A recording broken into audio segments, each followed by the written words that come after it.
Hello, check 1 2 3. Hello, hello, hello, hello. Mic check. Hello, hello. Check 1 2 3. Hello, mic check. Hello, hello.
biennial here. Kuni sir? A small announcement to all the students and all who are assembled here, the distinguished guests, you are all kindly requested to switch off your mobiles at 11 o'clock. 11 in the 11টা বজাত আপোনালোকে kindly যেন আপোনালোকৰ phone switch off কৰি দিয়ে বা সাইলেণ্ট মোডত ৰাখি দিয়ে thank you so much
Hello, check.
2 3 4 अभी ऑडियो चेक कीजिएगा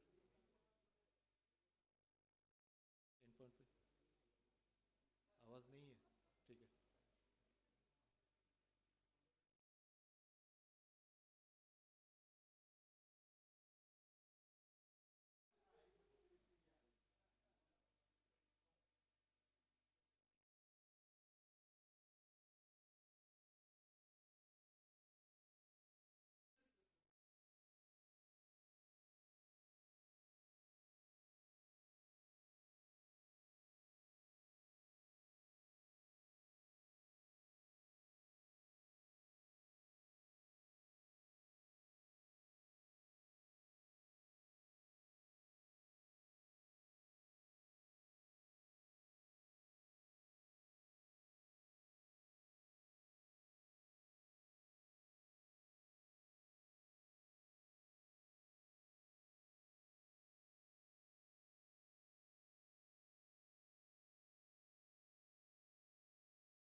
हेलो अभी है ठीक है ठीक है ठीक है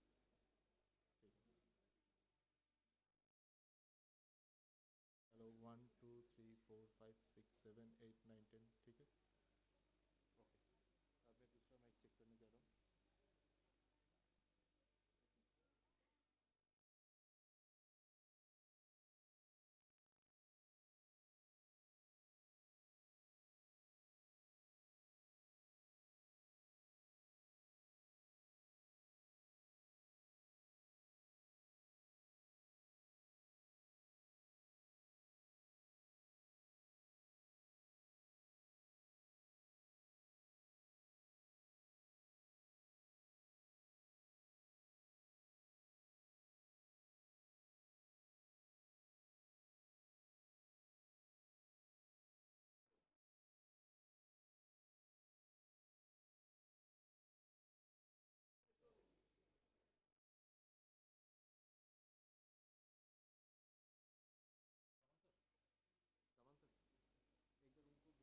बोलिए मैं इधर का चेक कर लेता हूँ यहाँ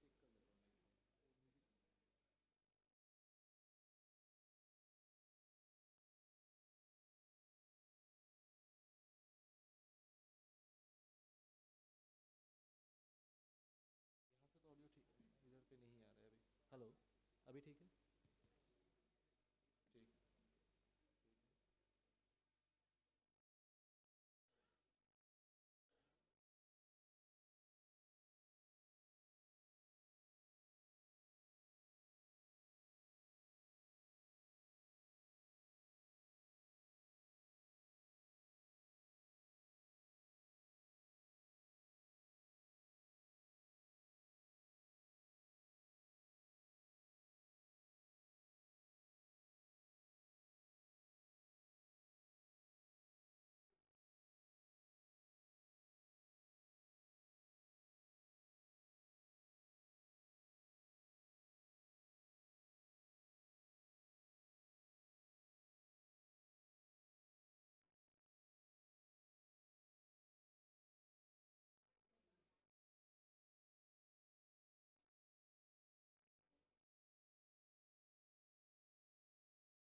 Check, hello, check, check, check, hello, check, check, check, check, hello, check, check, check, hello, check, check, check, hello, check, check, check, check, hello, check, check, check, check, hello, check,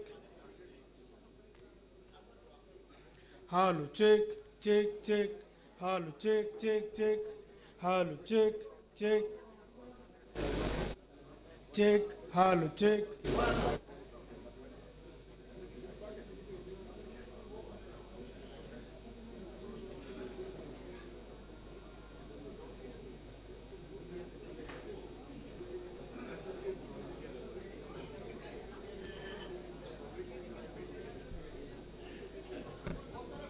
Check, hello, check, check, check, check, hello, check, check, hello, check, check, check, check, hello, check, check, check, hello, check, hello, check, check, check, check, hello, check, hello, my check, check, check, hello, check, check, hello, check, check, check, check, hello, my check, check, hello, check, check, check, check, hello, check, check, check, check, check, hello, check, check, check, hello, my check, check, hello, check, check, check, hello, my check, check, check, hello, check, check, check, hello, check, check, check, hello, my check.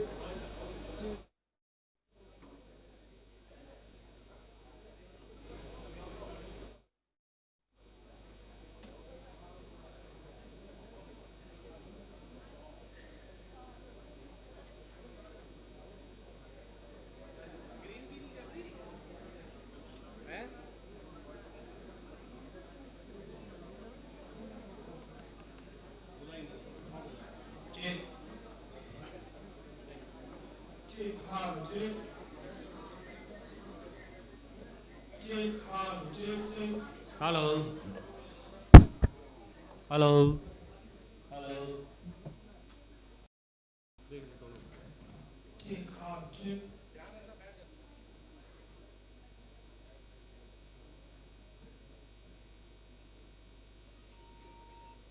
Hello सी आप हो कहाँ क्या हो रहा है?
Hello, hello.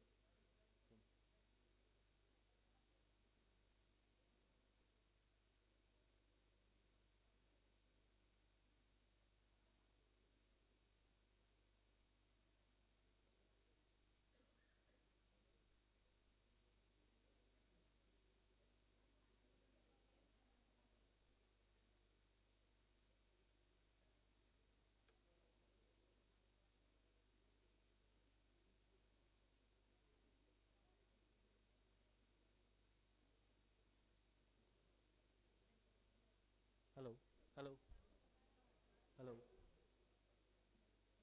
hello, hello, hello, 1, 2, 3, 4.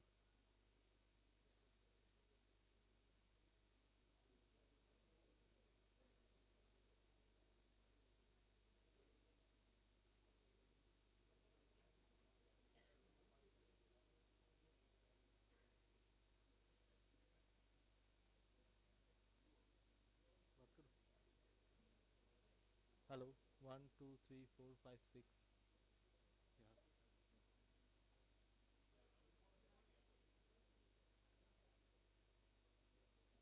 Yes.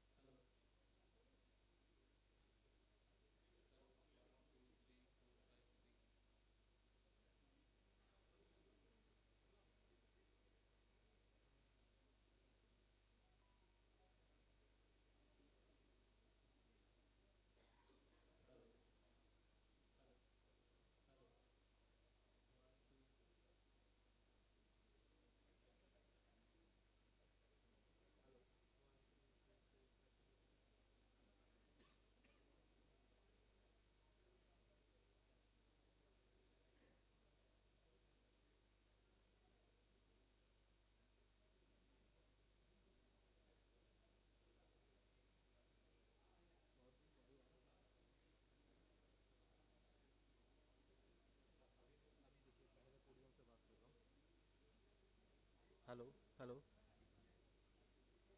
नहीं आ रहा है वहाँ से नहीं आ रहा हेलो हेलो हेलो अभी भी नहीं आ रहा है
Hello, check. Hello, check. Convent mic check. Hello, hello, hello, check, check.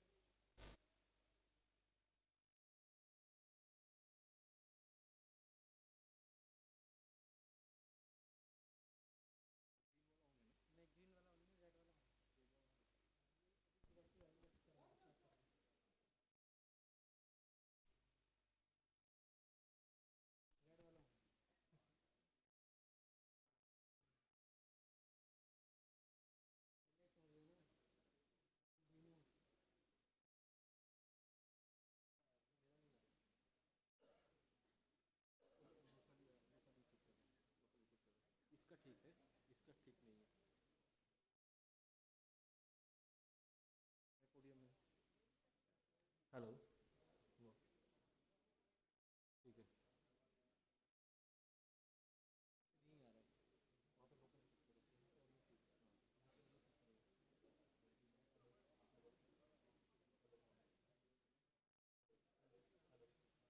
वहाँ पे local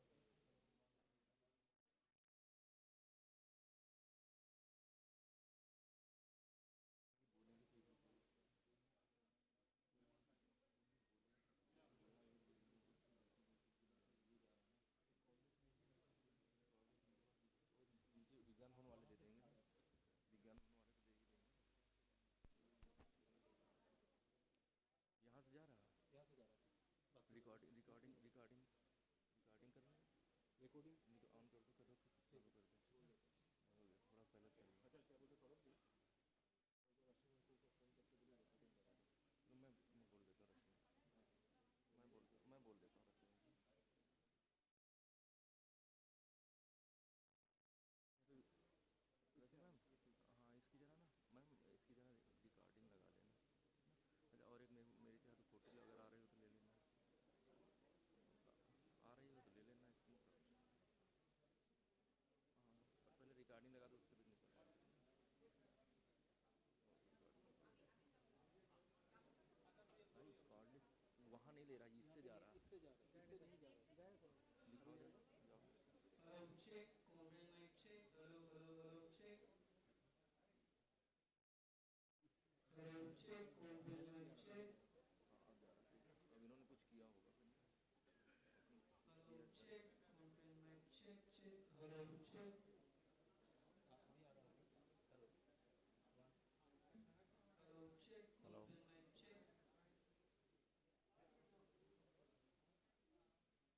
Hello, podium mic test.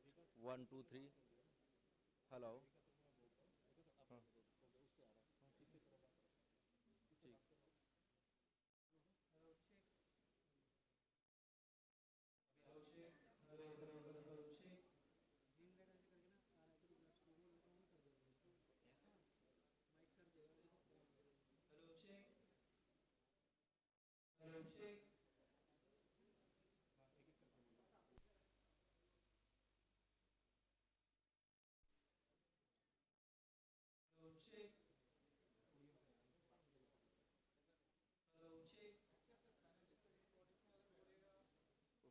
Final schedule क्या है? हाँ, एक ही बोलेगा. हाँ सर, वो टेस्ट कर लिया. ऑन है? Good morning, everybody. The speech of the finance minister shall be in the plenary hall. So my request to all the eminent persons to move to the plenary hall. We'll come back to the seminar hall for the seminar. That is the instruction I have received. So request people to come to the plenary hall for the speech of the finance minister. Then we come back here for the seminar. Thank you very much.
check, mic check. Hello, hello, hello, hello. Hello, hello.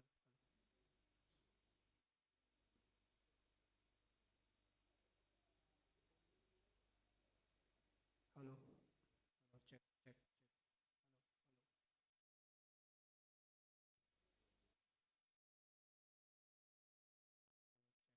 Check, check, 1, 2. Hello, hello, hello, check, check, check, 1, 2. Hello, hello. ये भी नहीं आ रहा?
यहाँ पे तो अभी change हो गया, सबको तो नीचे लेके गए हैं, पता नहीं क्या हो रहा है।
request.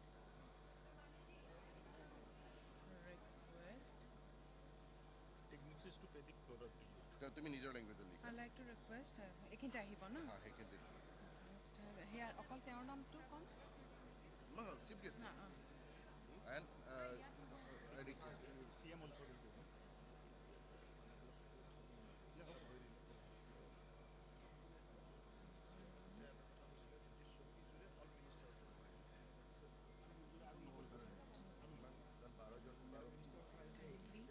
চাকি নহয় অকল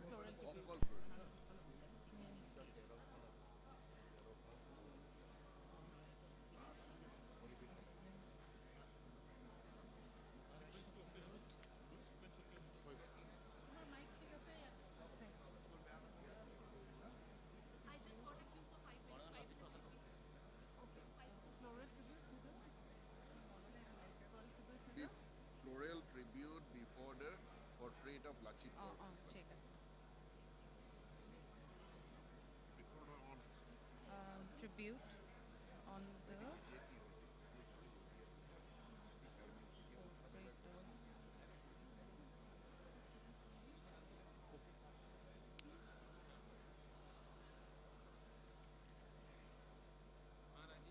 of gift hamper আগত hang down. Gift hamper পিছত hang down. গামোচা শল তাৰপিছত তোমাৰ Replica. ৰেপ্লিকা তাৰপিছত gift hamper Last last stop. হেংডান হা Hello, check. Second. Hello, check. ঠিক আছে ন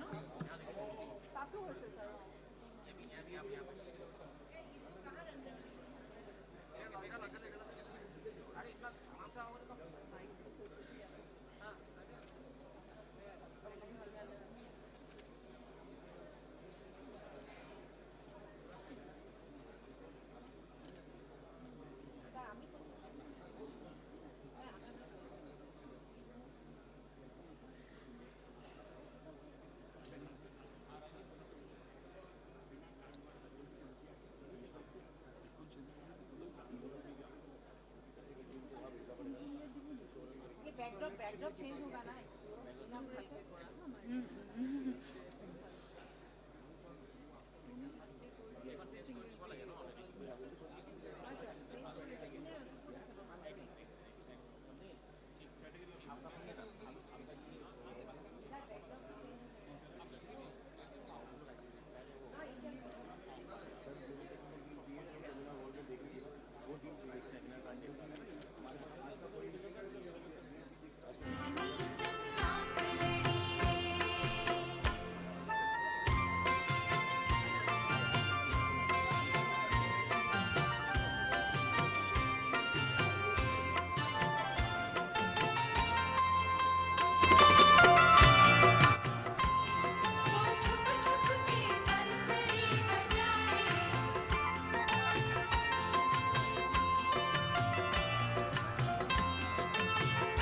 Hello.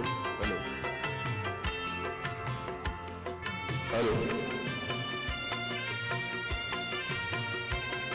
Hello.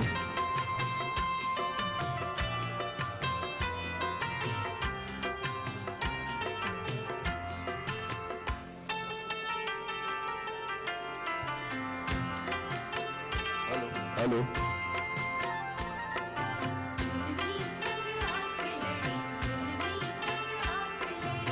Hello.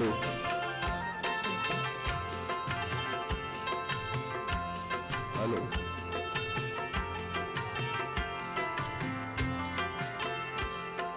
Hello.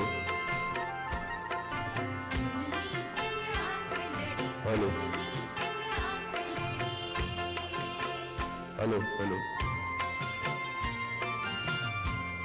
Hello.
Hello, check.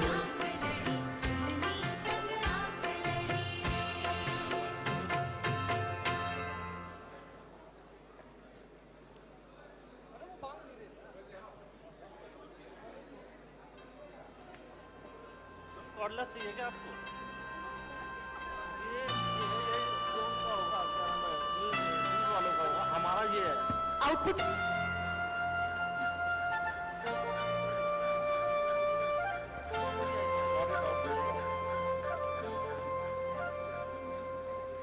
अब आपको ये चाहिए हमारा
Ladies and gentlemen, I request all present to kindly take your seats, please. In just a while, we'll be starting off with the event. I'd request all present to kindly be seated.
I'd request the venue management team members to kindly accommodate the people who are, if the hall is getting filled up, then I'd request you to kindly take the audience to hall number 2, 3, 4, and 6, where they can view the same via live telecast. 2, 3, 4, and 6. Hall number 2, 3, 4, and 6. I'd request the venue management team members to kindly take care of this.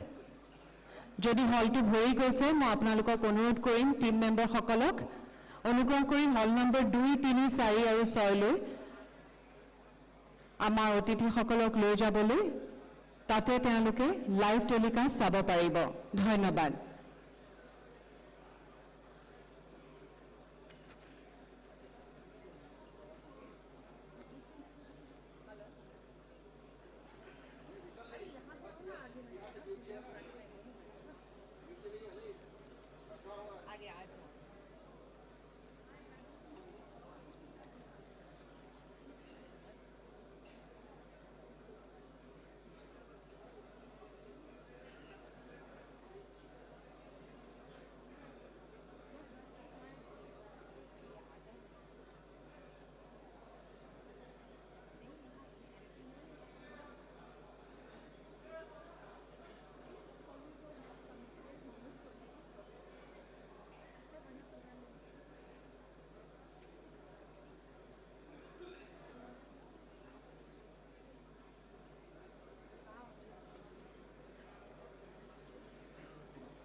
হল ভৰি গৈছে নতুনকৈ অহা মানুহবিলাক divert কৰোৱা holding area নতুনকৈ অহা মানুহ ডাইভাৰ্ট কৰাব হোল্ডিং এৰিয়া হোৱাটছআপ চোৱা হোৱাটছআপ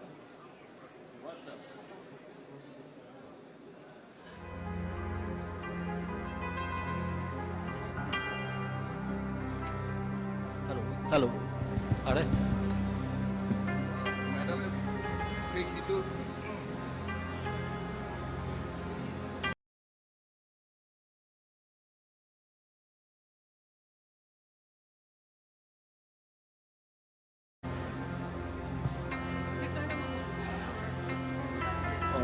हेलो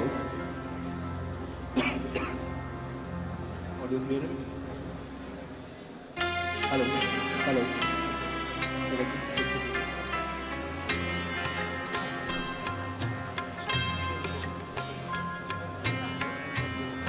हेलो हेलो मेरा आवाज तो आ रहा है I request all the guests who haven't found a place.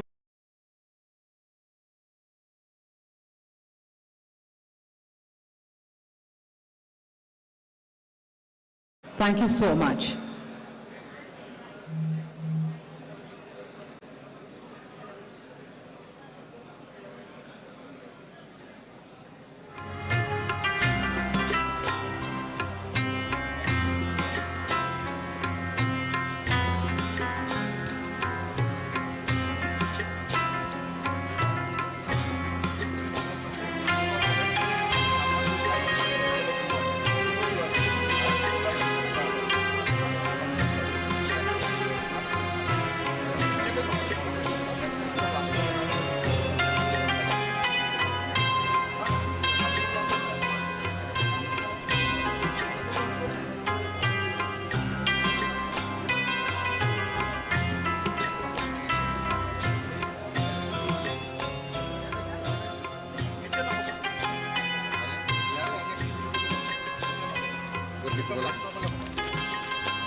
Hello hello 1 2 3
Hello, check 1 2 3. Hello, mic check. Hello. बंद हो गया ना बिजी बंद हो गया. Hello, check 1 2 3. Hello, mic check. Hello, hello, hello, check. Hello, hello, first class है. हाँ देखो. Hello, check 1 2 3. Hello, mic check. Hello, hello, check, mic check. Hello.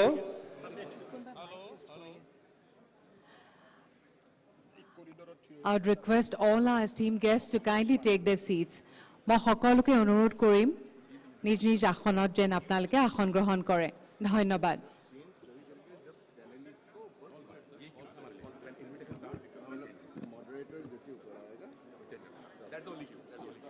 সকলোকে মই আসন গ্ৰহণ কৰিবলৈ অনুৰোধ জনাইছো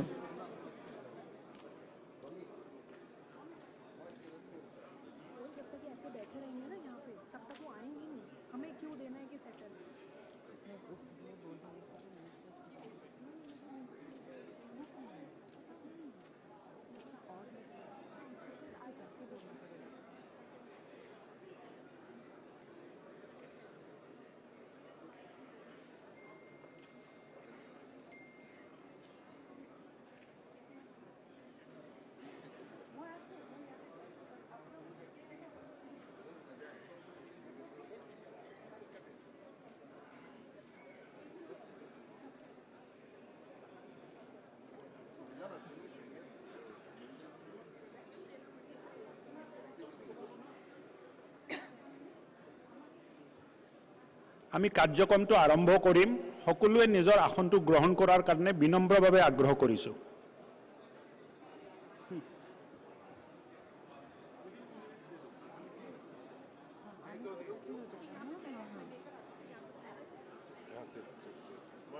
एक पानी बोतल कहीं से लाके इनको दे दो यहीं पे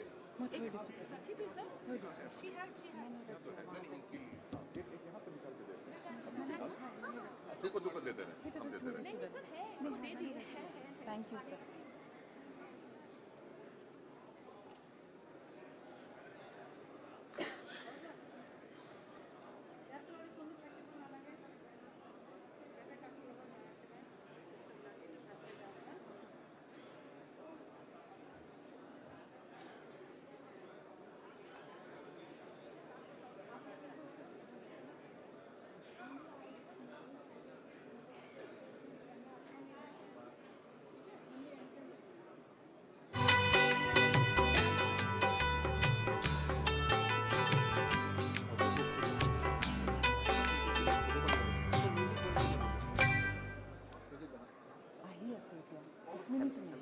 Hello, check.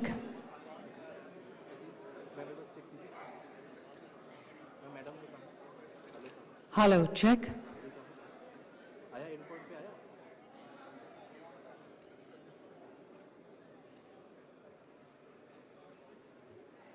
माइक ऑन है ना अपना माइक ऑन है ना भारत से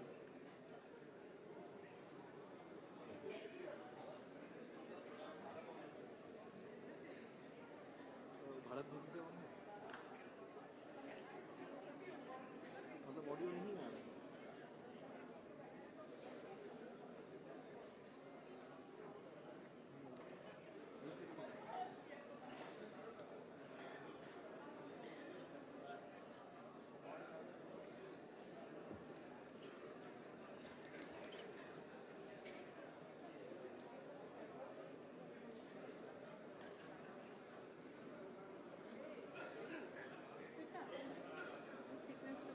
प्रथम माइक অফ কি না সিকোয়েন্সটো কোৱা না প্ৰথমতে ফ্লৰেটৰ টেকনিক কি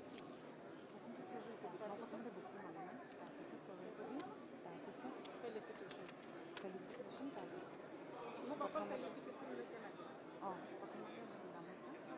আই নো ডেট ফ্লৰেন ট্ৰিবিউটৰ পিছত ফেলিচিটেশ্যনটো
বাইদেউ সমীৰ সিংহ ছাৰ আছে সমীৰ সিংহ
I would again request all present to kindly take your seats and clear the doors because they'll be shut in just a short while now.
Hello. Hello. Check, check. Hello, mic check. Hello, hello. Hello. Hello.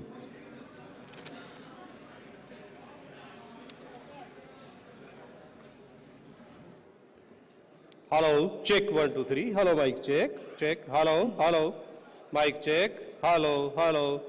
Hello, check 1, 2, 3. Hello, hello.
Ladies and gentlemen, we are delighted to announce the arrival of Honorable Minister of Finance and Corporate Affairs, Government of India, Srimati Nirmala Sitharaman, and Honorable Chief Minister of Assam, Dr. Himanta Biswa Sarma.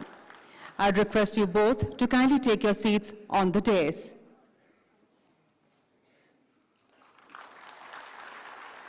We also have on dais Shri Pawan Kumar Borthakur, Chief Secretary, Government of Assam.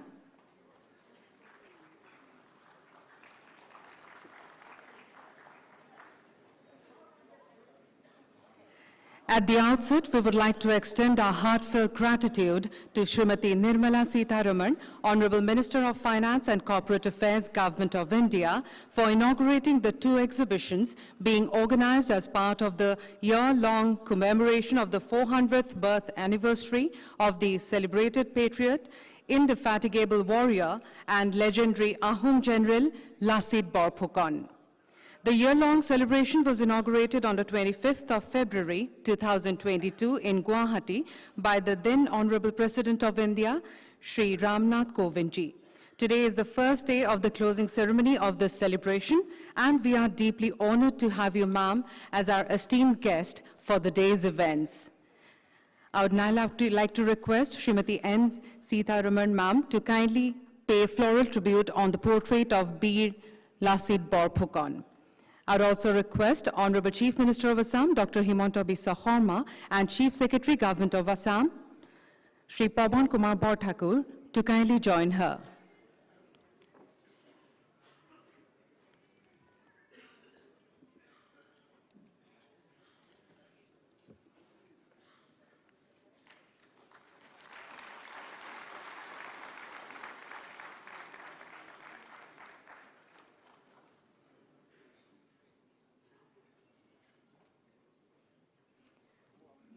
I'd request you, ma'am, to kindly take your seat.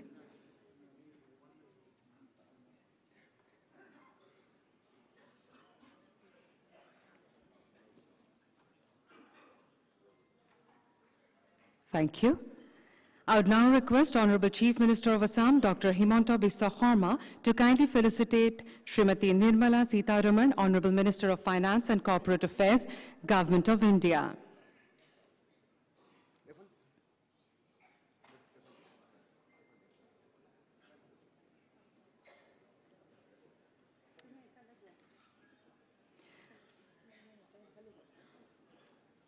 She is being felicitated with her gamusa,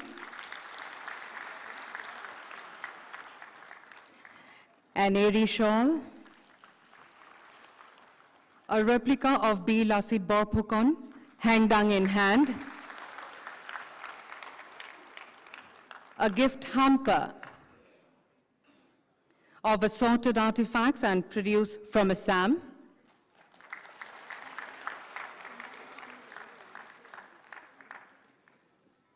and the hangdang, which is a single-edged sword with a long handle, the weapon of choice of the Ahom warrior.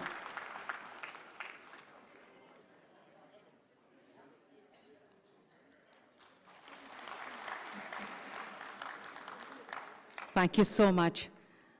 I'd request our esteemed guests on the dais to kindly take their seats, please.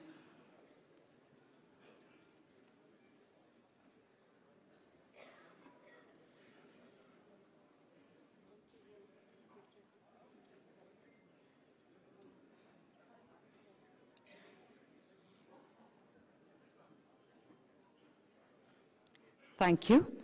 I would now request Honorable Chief Minister of Assam, Dr. Himanta Biswa Sarma, to kindly deliver the introductory remarks, please.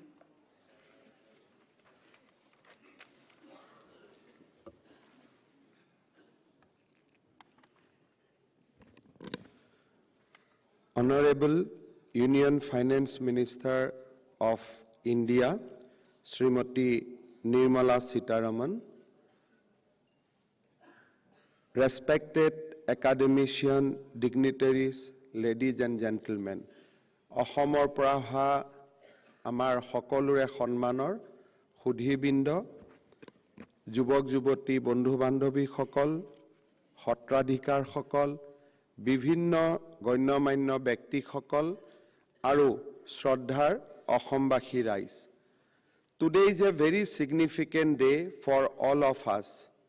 We have assembled here for the celebration of 400th birth anniversary of legendary military general Lachit Barphukan. In the annals of Indian history, Lachit Barphukan is known for his indomitable courage, sacrifice, and patriotism. His contribution towards protecting the land of Assam from Mughal aggression is one of the most glorious chapters of our history. Lachit Barphukan is best known for his role in leading the Ahom army to victory against the invading forces of the Mughal Empire in 1671 in the Battle of Saraighat. Lachit's victory at the Saraighat helped to preserve Ahom kingdom's independence and protected the culture and civilization of Assam. Lachit Barphukan was a military genius and a fearless leader. He rose to the rank of Commander-in-Chief of Ahom army during the rule of King Chakradhar Singha, who asked him to lead the forces of the kingdom to liberate Guwahati from Mughal occupation. Lachit fought with unflinching commitment for his land and his people, and that is what made him win the battle against Mughals.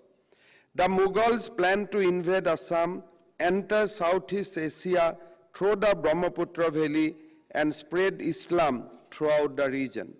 But Lachit Barphukan created a history by foiling their imperialist policy at Saraighat.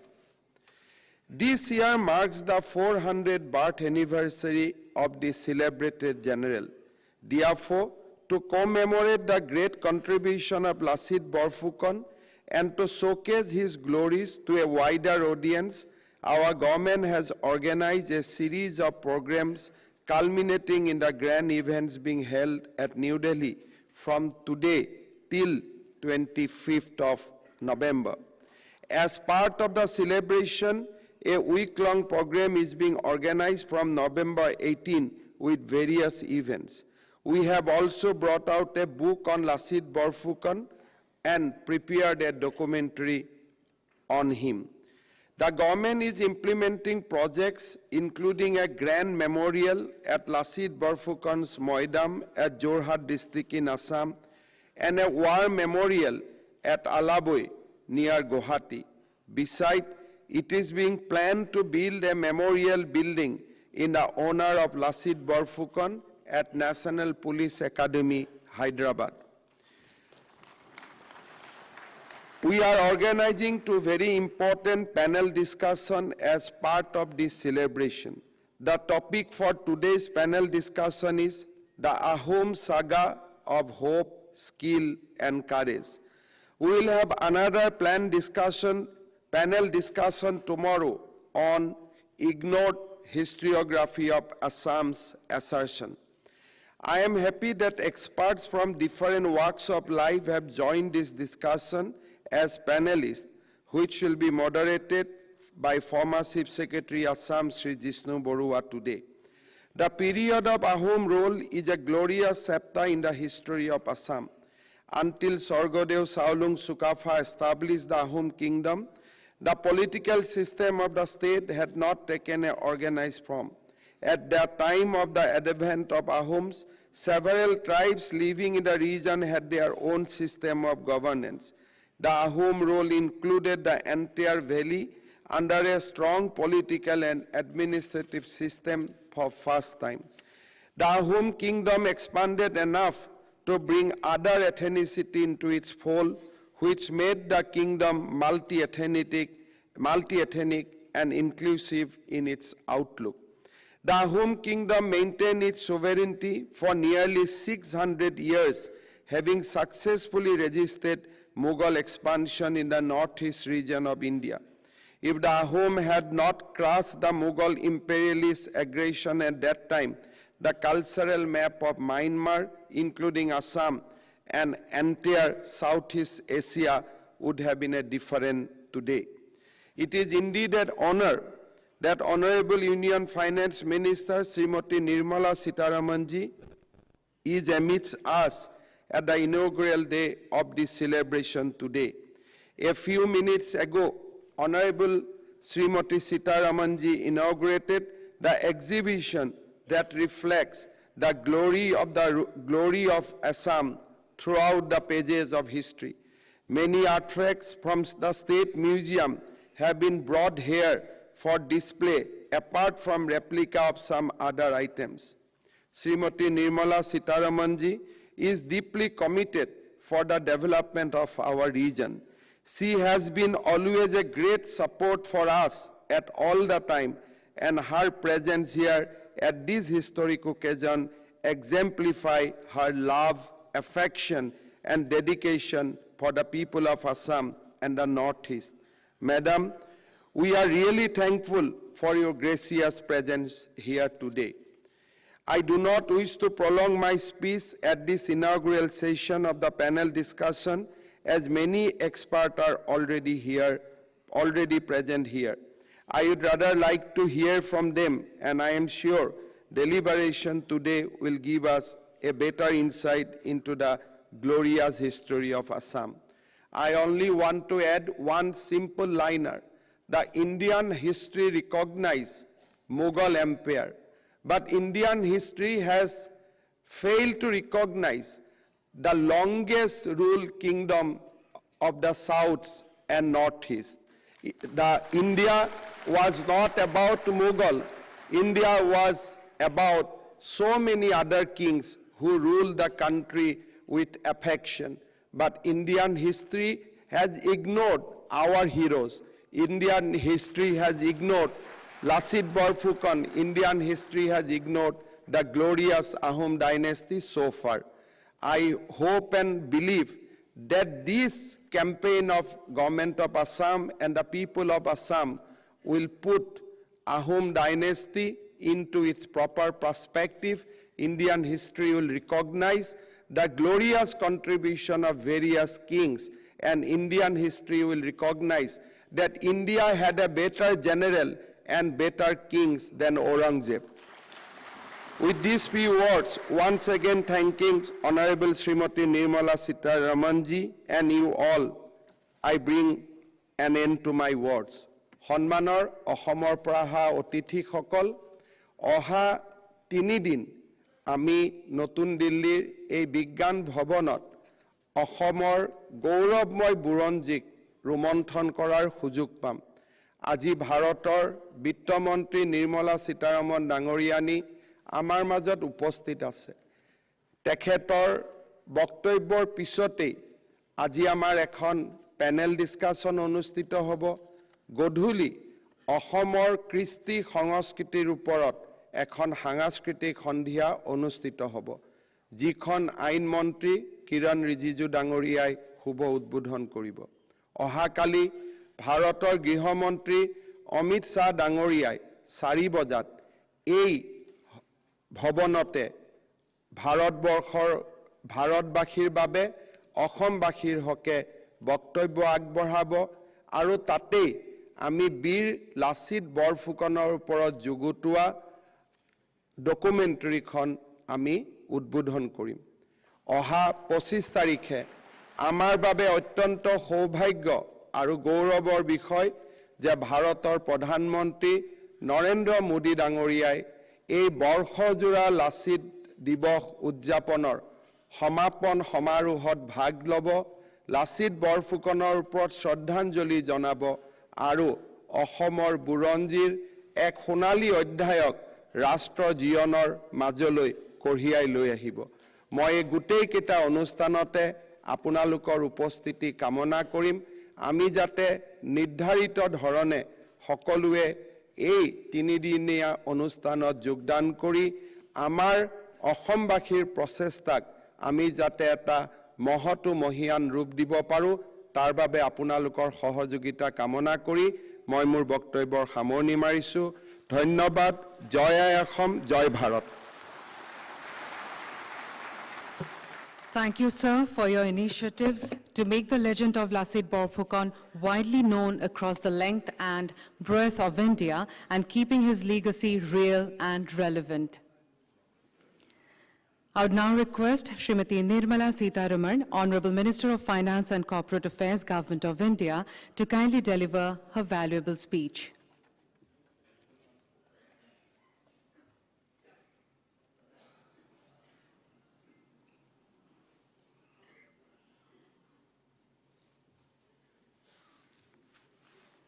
Namaskar. Honorable Chief Minister of Assam, Shri Himanta Biswa Sarma, and all dignitaries before me, it is just so humbling as an experience to be here. I feel honored as well for the government of Assam and the Chief Minister of Assam to have invited me on the first day inaugurating a 3-day display, demonstration, discussion of this extraordinary story of Assam's history in New Delhi, the capital of India. And I understand this is probably the first time a comprehensive attempt is being made. There may have been times when somebody did speak about it, or to pick up one or the other important features of Assam's history to speak from, say, New Delhi. And why is it important for New Delhi? Because as capital of India. But here I find, and I place on record my appreciation for the efforts of Government of Assam to showcase rightly, comprehensively, what actually has happened and what has been recorded and what has been achieved over the centuries by the brave people of Assam. And this not just by recalling, and very rightly recalling, the achievements of one of the chief commander-in-chief of the Ahom dynasty, but also in this, guys, getting very many things displayed as I saw there, and absolute appreciation, and also the fact that the records are being laid before the people to see it. And even before I start talking a few of them, or about a few which are being displayed here, I would strongly urge the government of Assam to make sure this display which is here before us today is taken to the different parts of the country, to different universities, where students assemble, young Indians assemble, for them to know what remarkable contribution Assam and its people have made for the motherland. And that is what is going to motivate, inspire, and encourage young Indians to know more about India. In 70 years, we've not had a fair share of history for those who deserve to be mentioned, top of the agenda, top of the books, top of the indexes and top of the chapters of what kind of contribution, what kind of remarkable intelligence, remarkable strategic experiences these people have had. The Ahom kings have been extraordinary in making sure that Assam and its neighborhoods are kept safe from invasions. It's not easy to be from 13th century till about the 18th, 19th century, 18th century, to be holding forth and repelling 17 attempts at invasions into Assam. It's not just easy at all. We've read from different parts of India the various kings and the soldiers and the warrior generals who have kept in their regions very safe, sometimes very successfully and some other times not so successfully, unfortunately. But here is between 1228 or sometimes around that till about 1671, it has been absolutely kept safe. And after 1671, after that historic battle, a battle dominated by the navies, a flotilla of more than 40 ships coming into the Brahmaputra, trying to ingress into Assam, and more than 60,000 soldiers. And how did the Ahom soldiers and the commander-in-chief, Lachit Barphukan, ensure the safety of Assam? Fantastic, really making you proud, and this is the kind of history which Indians should know. I would think it is important, therefore, even if it means a bit of a cost, and I would probably urge the Ministry of Culture also to join hands with the government of Assam to please take this all around the country. We should know strategist, leader, warrior, soldier, and above all, a patriot, a total patriot who knew how he had to give his best to protect his land. So I today, on the occasion of the 400th birth anniversary, which is tomorrow, pay my humble respects and feel very motivated and inspired by this great patriot, Lachit Barphukan. My respects to him. I just would like to add a few more words about the exhibition. I'm extremely impressed by the culture in Assam to keep recorded history, not just yesterday, last year, last century, but over the centuries, the way in which in different modes, in different materials, history has got engraved, whether it is copper plates or tree barks, or in various different ways, using natural stencils, tools, the history has been maintained. It immediately rang a bell to me in the sense of, in India, there are several parts which have a similar sense of history, wanting to preserve history. For Jammu and Kashmir, if Raja Tarangini were not to be before us, we wouldn't know much about it at all. So beautifully was kingdom after kings after kings, and several dynasties have been beautifully recorded in the Raja Tarangini. We find here various ways in which the history has been recorded in such detail. And you have an expression also for it, Buridji. So it is so ingrained into the part of the language and also the culture. That is one remarkable thing which came to my mind, which I think is worth showcasing. One other thing which was very impressive for me, and I certainly will keep with interest following it up with the government of Assam, is about the Maidam. I'm not sure if I'm pronouncing it right, the Maidams. It immediately invoked the thought of the Egyptian pyramids to me, where they kept their royal family well encased inside. And the idea of the universe gets reflected in that. Was so, is so in Egypt, and is so today, I understand, from what has been described. The octagonal shape is your perspective of how the universe is, and you enshrine the kings into those structures in an octagonal periphery, but within that, a mound which has been raised, and within which every item of what was used by these royalties have been so well kept and preserved.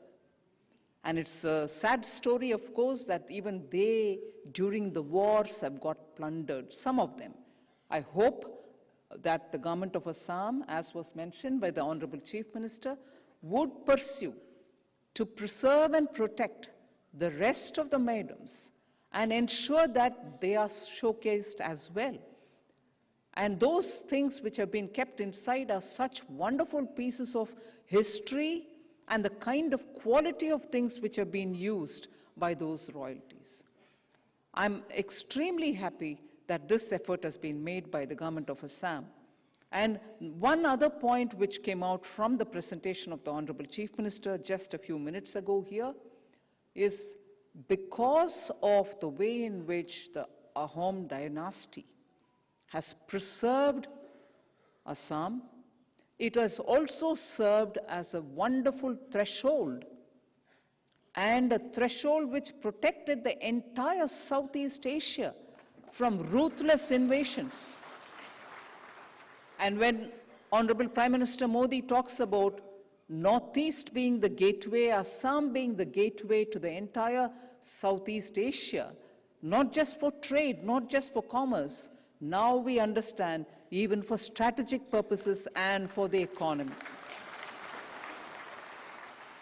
I'm sure that in the tradition of the Ahom kings, people of Assam even today will ensure that the economy of Assam gets strengthened, because the threshold should be strong for both economic strength and also for strategic strengths. So I'm very grateful that the government of Assam, the Chief Minister in particular, has given me this opportunity to be here, for me to be here, for me to share my thoughts with you. This is a splendid attempt at showcasing not so well remembered Northeast India, because these are important stories to be told for our memory and also for the future generations. Very well done, and thank you very much for having me here.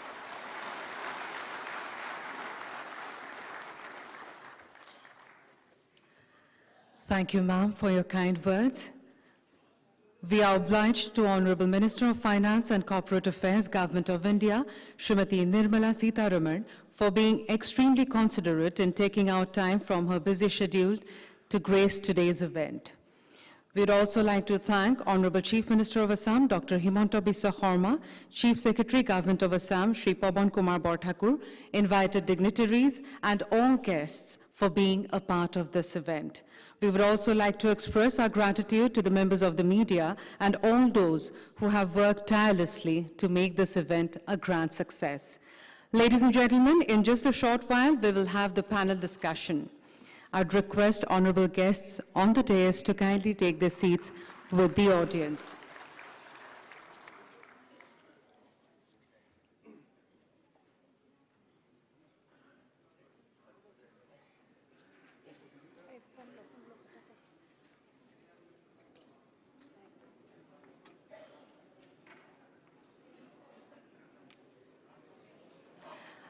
In just a short while, we'll be starting off with the panel discussion.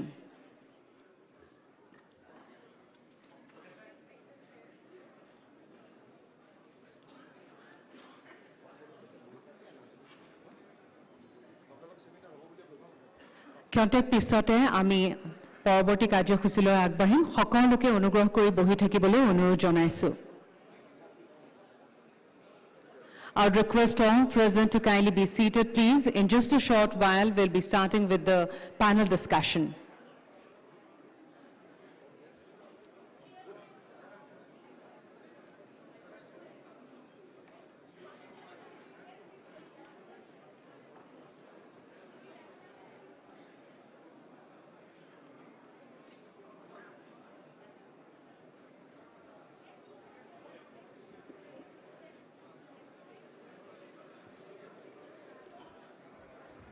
মই সকলোকে বহি থাকিবলৈ অনুৰোধ জনাইছো ক্ষন্তেক পিছতে আমাৰ পৰৱৰ্তী কাৰ্যসূচী আৰম্ভ কৰা হ'ব I request all present to kindly be seated please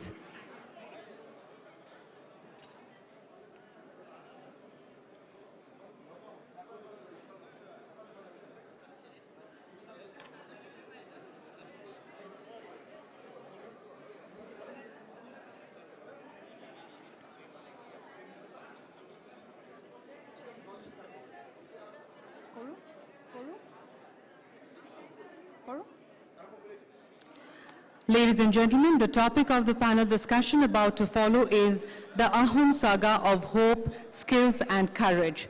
This session will be moderated by the former Chief Secretary of Assam, Shri Jishnu Borua. Shri Jishnu Borua retired this year after 34 years of service. He is a master's in history from St. Stephen's and is passionately interested in the subject. I would request you, sir, to kindly come forward to the dais.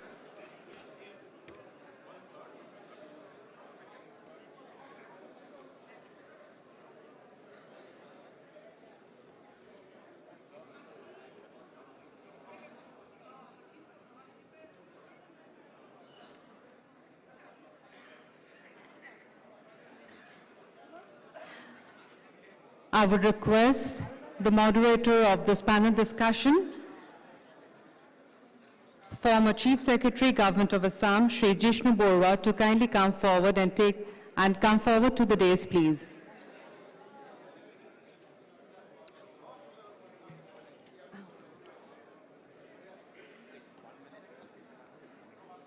I'll wait. Start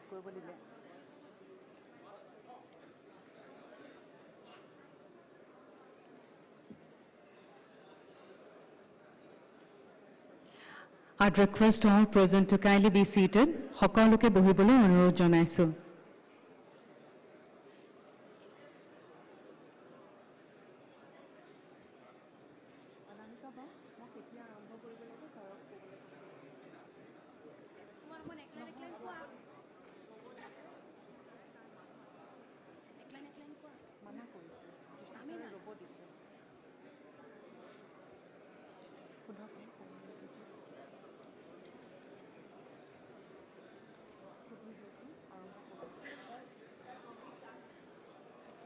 They're coming. Now you can call the others. General Kolitak Madhya.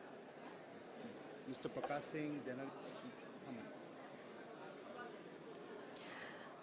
We have in our midst eminent panelists who have greatly distinguished themselves in their chosen professions. I would like to call up on stage Dr. Hamudra Gupta Kaishyap, State Information Commissioner, Government of Assam, Shri Prakash Singh, former Director General, Assam Police, UP Police and BSF, Lieutenant General Rana Pratap Kolita, currently General Officer Commanding-in-Chief of Indian Army's Eastern Command, Professor Kapil Kapoor, former Pro-Vice Chancellor, Jawaharlal Nehru University, Shri Kuldeep Patwari, Assistant Professor, Guwahati University and noted academician, and Dr. Sandan Kumar Harma, Associate Professor, Department of History, Dibrugarh University, Assam.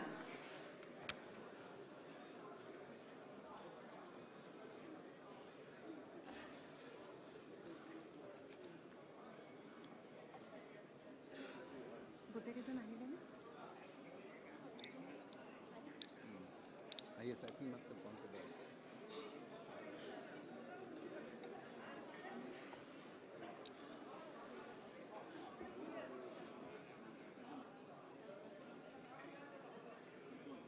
Already heard.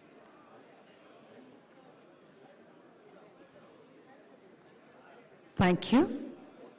I would now request our moderator for the panel discussion, Shri Jishnu Borua, to kindly initiate the discussion, please.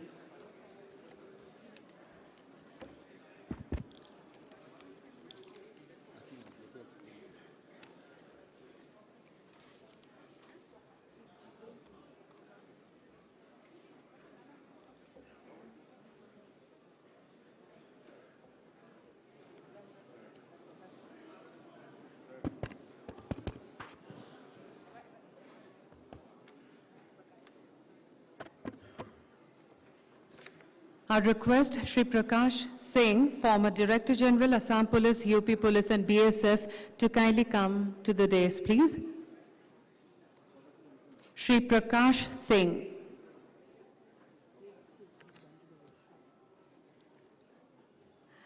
He'll be amidst us in just a short while. Thank you.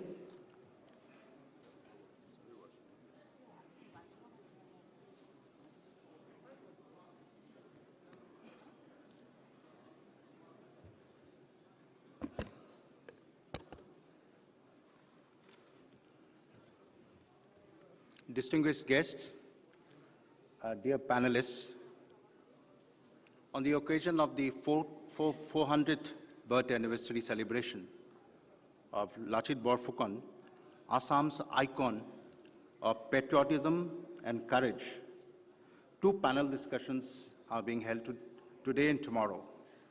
Today's discussion will be on the Ahom saga of hope, skills, and courage, for which we have a distinguished panelist, a list of distinguished panelists who have been already introduced to you. Nevertheless, let me briefly once again mention that it comprises Shri Prakash Singh, IPS retired, Lieutenant General Rana Pratap Kolita, Professor Kapil Kapoor, Dr. Samudra Gupta Kashyap, Dr. Chandan Kumar Harma, and Dr. and Shri Kuldeep Patwari. Ladies and gentlemen, the medieval period of Assam was dominated by the Ahom kings, who ruled for an astonishingly long period of 600 years, from 1228 Common Era to 1826 Common Era. The long rule of the Ahom kings, among other things, gave rise to the composite Assamese culture and identity, the spread of the Assamese language, and the Hindu religion. The Ahoms consolidated their rule in Assam by adopting what has been described as a judicious policy of war, peace, and conciliation, and assimilation, and using the geography of the land to their advantage. It is also, as the Honorable Chief Minister mentioned and Honorable Finance Minister had mentioned, that Ahom rulers kept a meticulous record of their times, and all these have come down to us in the form of Burunjis. And in Assamese language, the word for history is also Burunji. The longevity of the Ahom kings was due partly also to the robust Pike system that they had put in place, wherein every citizen of the kingdom had to pay his taxes, not in the form of cash payments, but in terms of services and physical labor to the monarch. And that included building roads, embankments, and other public works, and also doubling as soldiers during wartime. In fact, the Ahom kings did not have a standing army at all, and the army actually comprised largely of peasants who were the Pikes of the kingdom. Indeed, it was this fiercely loyal civilians or citizen militia, just like the Vietnamese, who defeated the powerful Mughal army in 1671 in the naval battle of Saraighat. After the war, Raja Man Singh, the commander-in-chief of the Mughal army, could not but praise his Assamese adversaries in these words, quote, "Every Assamese is expert in rowing, boats in shooting arrows, in digging trenches, and welding guns and cannons. I have not seen such specimens of versatility in other part of India." Unquote. The crowning jewel of the Ahom leadership was none other than Lachit Barphukan, who had inflicted the said crushing defeat of the Mughals in 1671. Lachit Barphukan was a contemporary of Shivaji, the legendary Shivaji Maharaj of the Marathas. There is strong evidence to suggest that the Ahom kings were aware of Shivaji's military exploits and were inspired by his feats. It must, however, be mentioned, like in any other place in the world, there was an asymmetry in strength and resources between the Mughal Empire and their regional adversaries. While the Mughals could source material and had the resources obtained from the entire subcontinent and beyond, Ahoms or the Assamese were a regional power.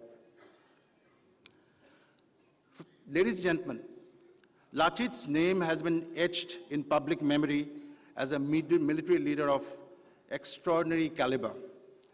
Numerous folk songs, ballads, modern songs, theater, plays invoke his name to this date. His name is even used by agitators of all hues to mobilize support for their cause. So Lachit still lives on amidst us. The kings of Assam during the Mughal invasion and occupation of Guwahati, namely Jayadhwaj,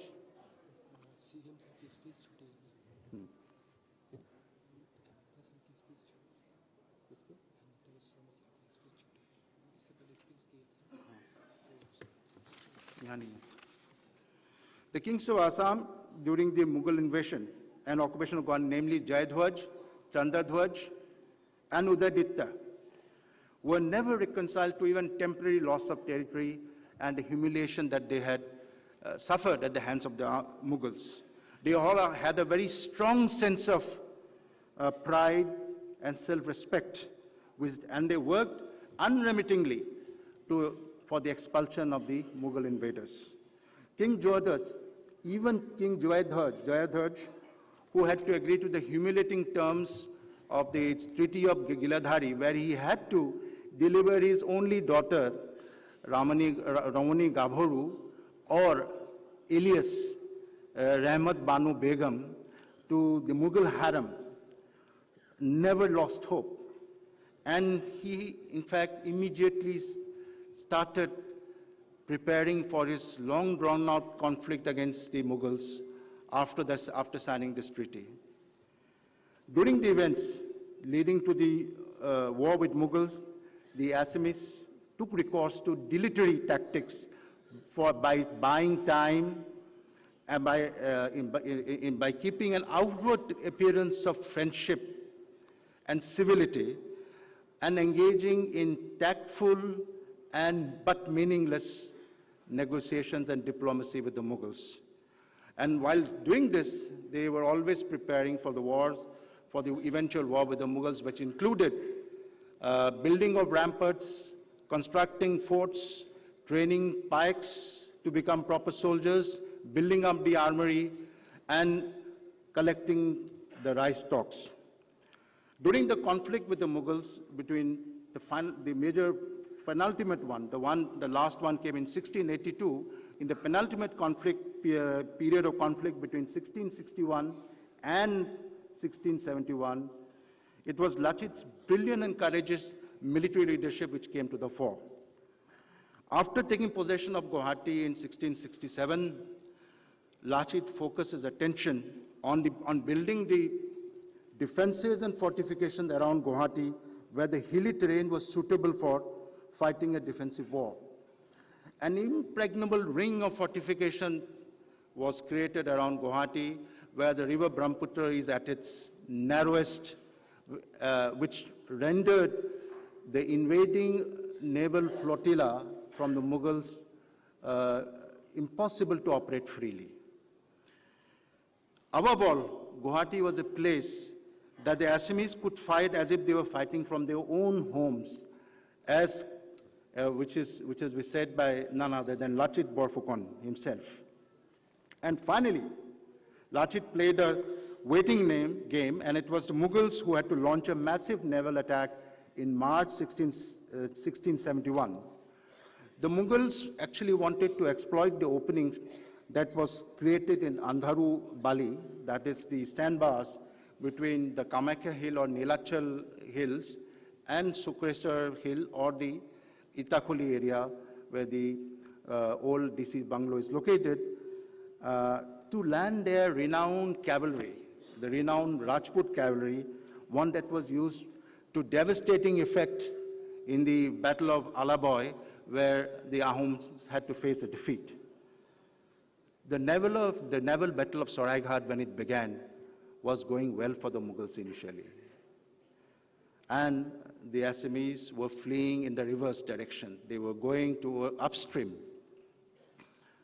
Lachit Barphukan, Assam's man of destiny at that point of time, who was confined to his sick bed, decided to join the battle in a small flotilla of 7 armed boats.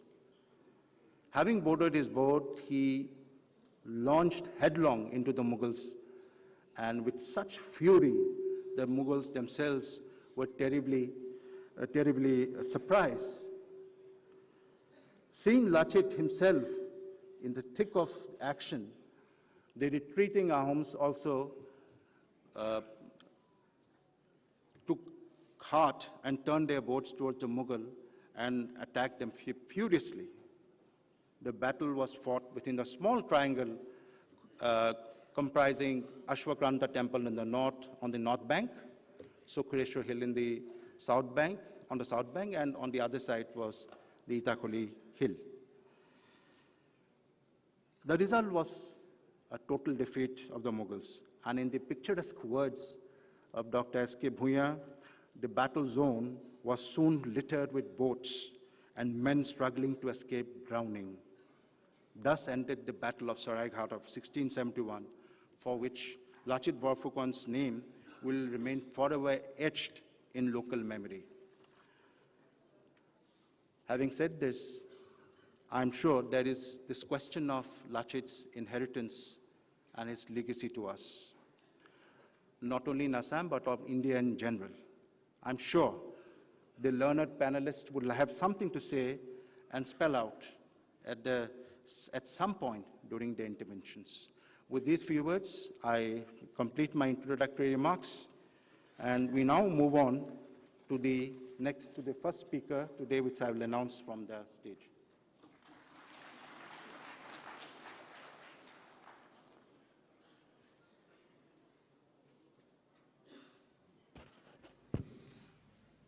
I now request Dr. Samudra Gupta Kashyap to take the floor and speak on the topic, today's topic.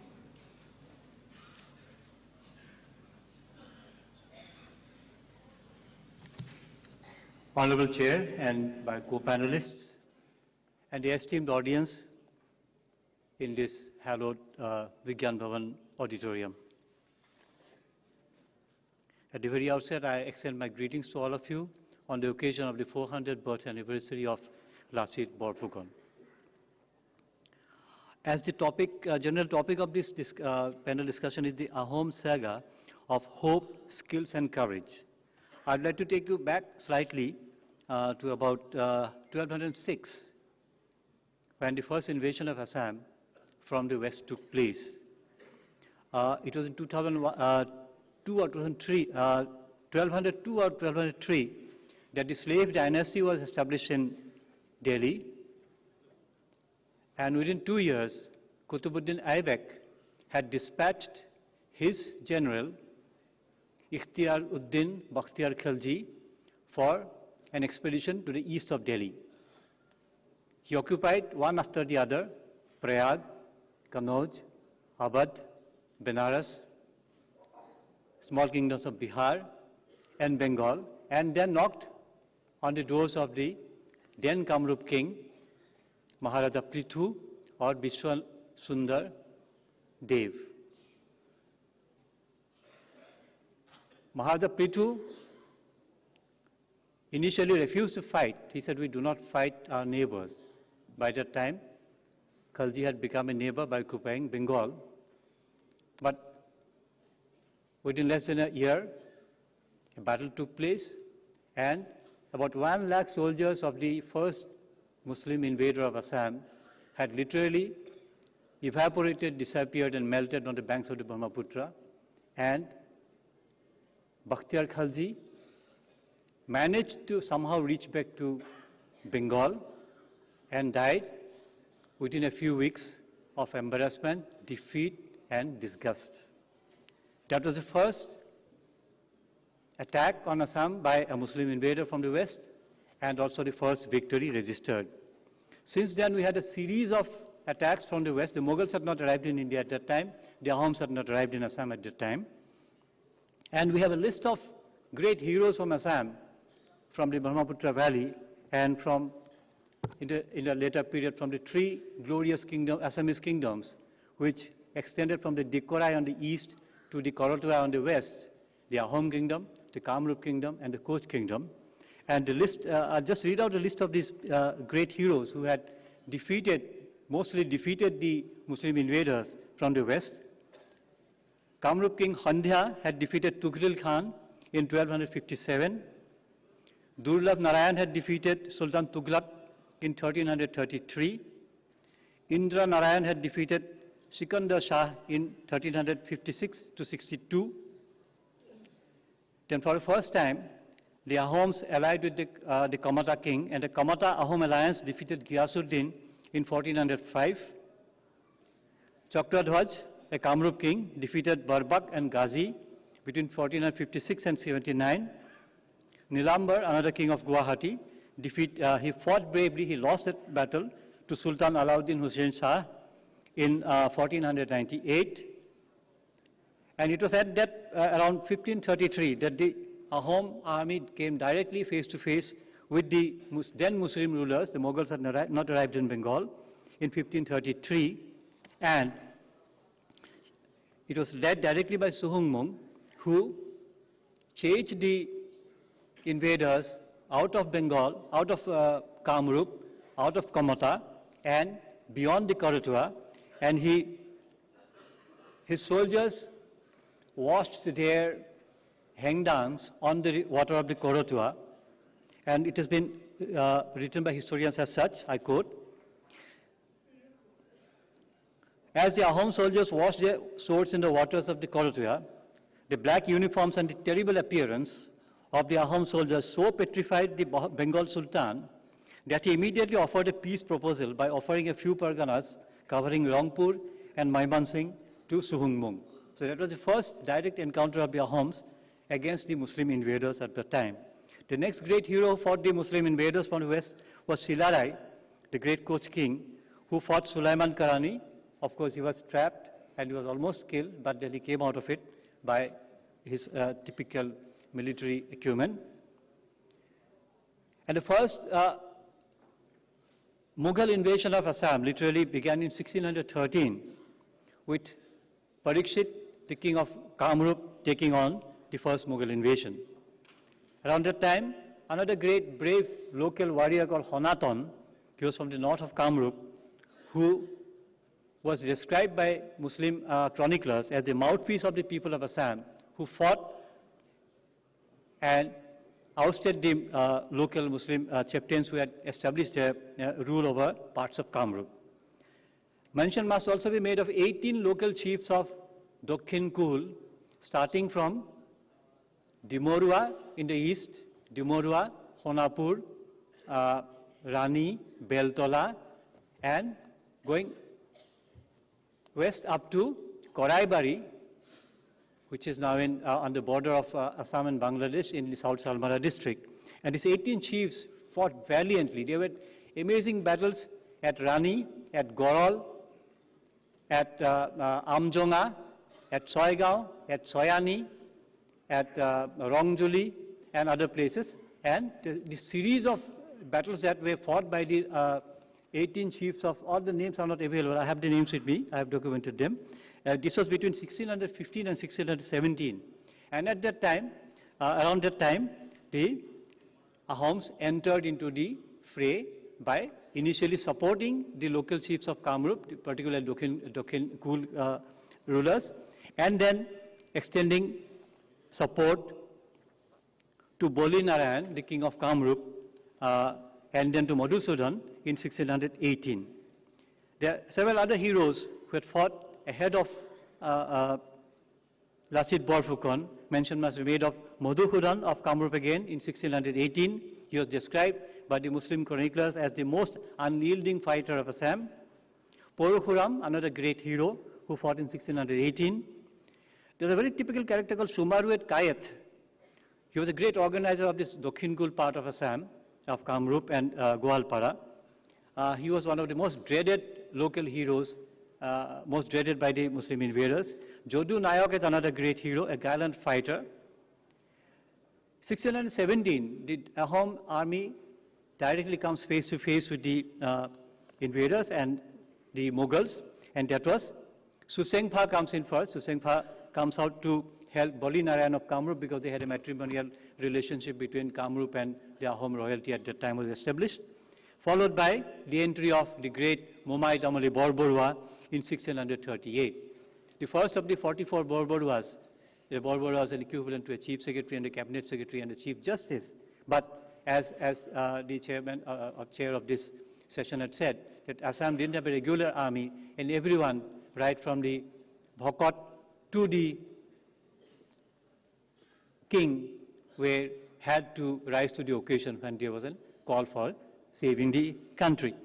So the Momai Tamuli's entry to the entire battlefield, the entire scenario, had changed the perception of war, changed the scenario, changed the tactics and everything else. He was one of the, as we know, he had risen from the ranks, from being a bonded labor to become the first to occupy the post of Borborua. Then we see Tongchu Hondikoi, who fought again in 1657, Tamuli Doloi, and then comes another great statesman into the scene, that is Aton Buragohai, whom we see there entering the field in 1662-63, also leading from the front in the battles of Guwahati. But the full credit must go to Chakradhar Singha, who had handpicked Lachit Barphukan, Lachit Deka, who was initially just a Hasoti Dhora Tamuli in the cabinet room or in the royal meeting room. But then he had grown up, he had got the best of the education as the son of Momai Tamuli Borborua, and he was handpicked. We know the story, I don't want to go into the detail, but then the rapport that he had built as being a Lulakahoria Borua with the king was wonderful. It was he who had asked the king, or the king who had asked him, what would happen, are there men in this country? He had replied, Mughals are none, but human beings like us. There would be no doubt of capable persons to lead the army. Chakradhar Singha on that identified, yes, this is the man I was looking for. We know the story of how he was put through a test as he was called to the palace. A person was kept somewhere there hidden, and he came and snatched off the turban of Lachit Barphukan, and Lachit had pulled out his sword and changed him, and the poor person had to hide under the throne of the king. And there the king thought, yes, this is the man who knows what is pride, what is the call of duty.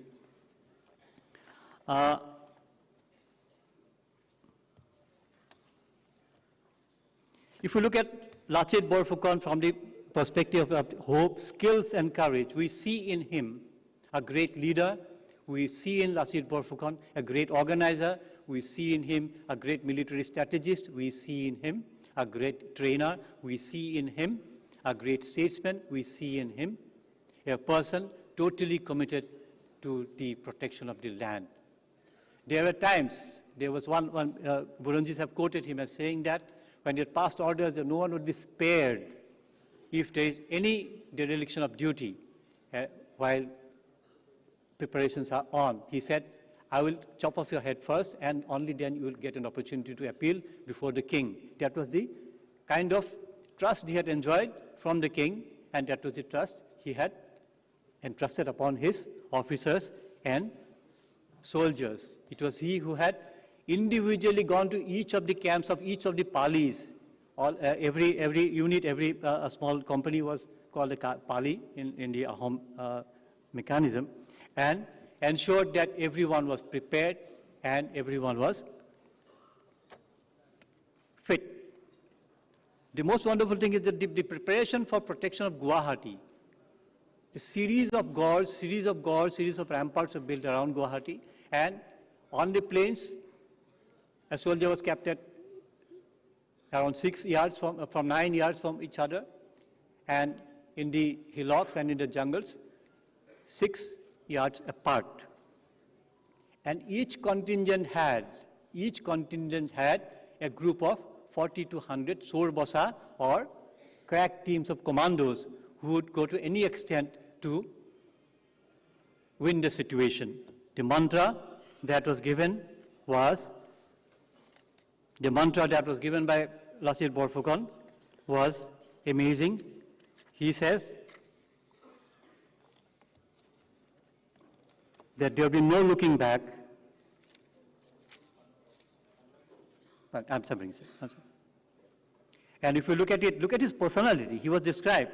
His face was broad and resembled the moon in its full face. No one was capable of staring at his face, one Viraji says. And the person of Barphukan is described, is adorned with every ornament, and his heart is enlightened with knowledge of various branches of patriotism. And he said, the Barphukan, the inscription that you see outside, that round victory pillar in Guwahati, which was discovered at Fatah Lambari, now preserved in the State Museum. It says, the Barphukan of Namjani, it is Lower Assam, son of the Borborua, lived with glory after having attained victory over the Yavanas or the Muslims, who were equipped with various war weapons, elephants, horses, and captains. The person of the Barphukan is adorned with every ornament. His heart is enlightened with a knowledge of various branches of learning. I believe, sir, Lachit Barphukan alone makes 20 to 30 different research subjects: his leadership, his statesmanship, the soldier in him, the patriot in him, and the great organizer in him. Thank you once again. Thank you, Dr. Samudragupta Kashyap, for tracing the background of all the invasions prior to the Ahom period. I'll now request Sri Prakash Singh to kindly address.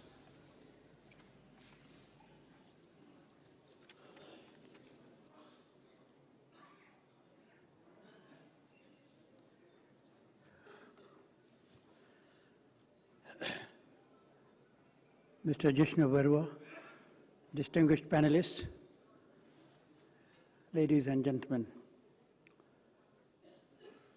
We have assembled here today to celebrate the 400th birth anniversary of one of the greatest sons of India, Lachit Barphukan of Assam, an area which is referred to as Pragjyotish in Mahabharata and Kamrup in the Puranas. Before coming to Lachit Barphukan, I think it is also necessary to emphasize that even before him, the Ahoms had defeated successive Mohammedan invasions. Maybe not as glorious, maybe not against such a formidable enemy as Ram Singh was, but the fact remains that historically, Mohammedans had a very tough time invading Assam, and although it was a ding-dong battle, at times the Mohammedans were successful, but overall the Ahoms were always able to prevail upon them and drive them away in the long run. Maybe they got some initial successes, but ultimately the Ahoms always prevailed. In 1527, the first Mohammedan invasion took place, 1527. The Ahoms defeated the Mohammedans and they captured 40 horses and about 20 cannons. It is recorded in history. In the next battle at Temani, they again defeated the Mohammedans and they killed their commander called Bit Malik. The commander himself was killed. In 1533, there was a naval battle at Duimunisilia. Here also, they defeated the Mughals and killed their general. At Bharali, then again they defeated the Mohammedans. Most of these victories were achieved during the time of Suhang Mung, who ruled for 42 years, one of the very strong home kings that we had. And as history says, he was very bold, he was very enterprising, he was very courageous. During Suhang Mung's time, the Ahom kingdom expanded in different directions, covering practically the whole of Assam. And another important thing, the Nagas used to raid Assam quite frequently. These raids were put down with great cruelty by Suhan Mung. And in all, 3 major Mohammedan invasions were repulsed by him. In 1615, of course, coming to that, the first Mughal invasion took place. And this was led by Sheikh Qasim, the governor of Bengal. At that time, the Ahom king was Pratap Singh. About Pratap Singh, historians have recorded in excellent terms. They say he was a very capable king, he was a very energetic person, he was a very ambitious prince. And apart from being brave in the battlefield, he was a very good administrator. He built towns, he built roads, he built forts, he built bridges, he established markets, and trade and commerce flourished during the Pratap Singh's time. This is very important. So during Pratap Singh's time, this first Mughal invasion took place, led by Sheikh Qasim.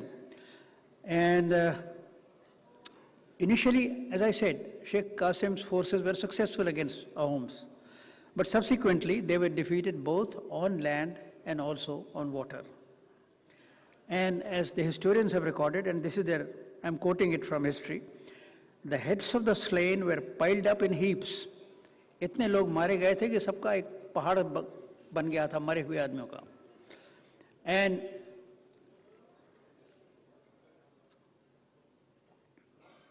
thank you, sir. We are honored by your presence, sir.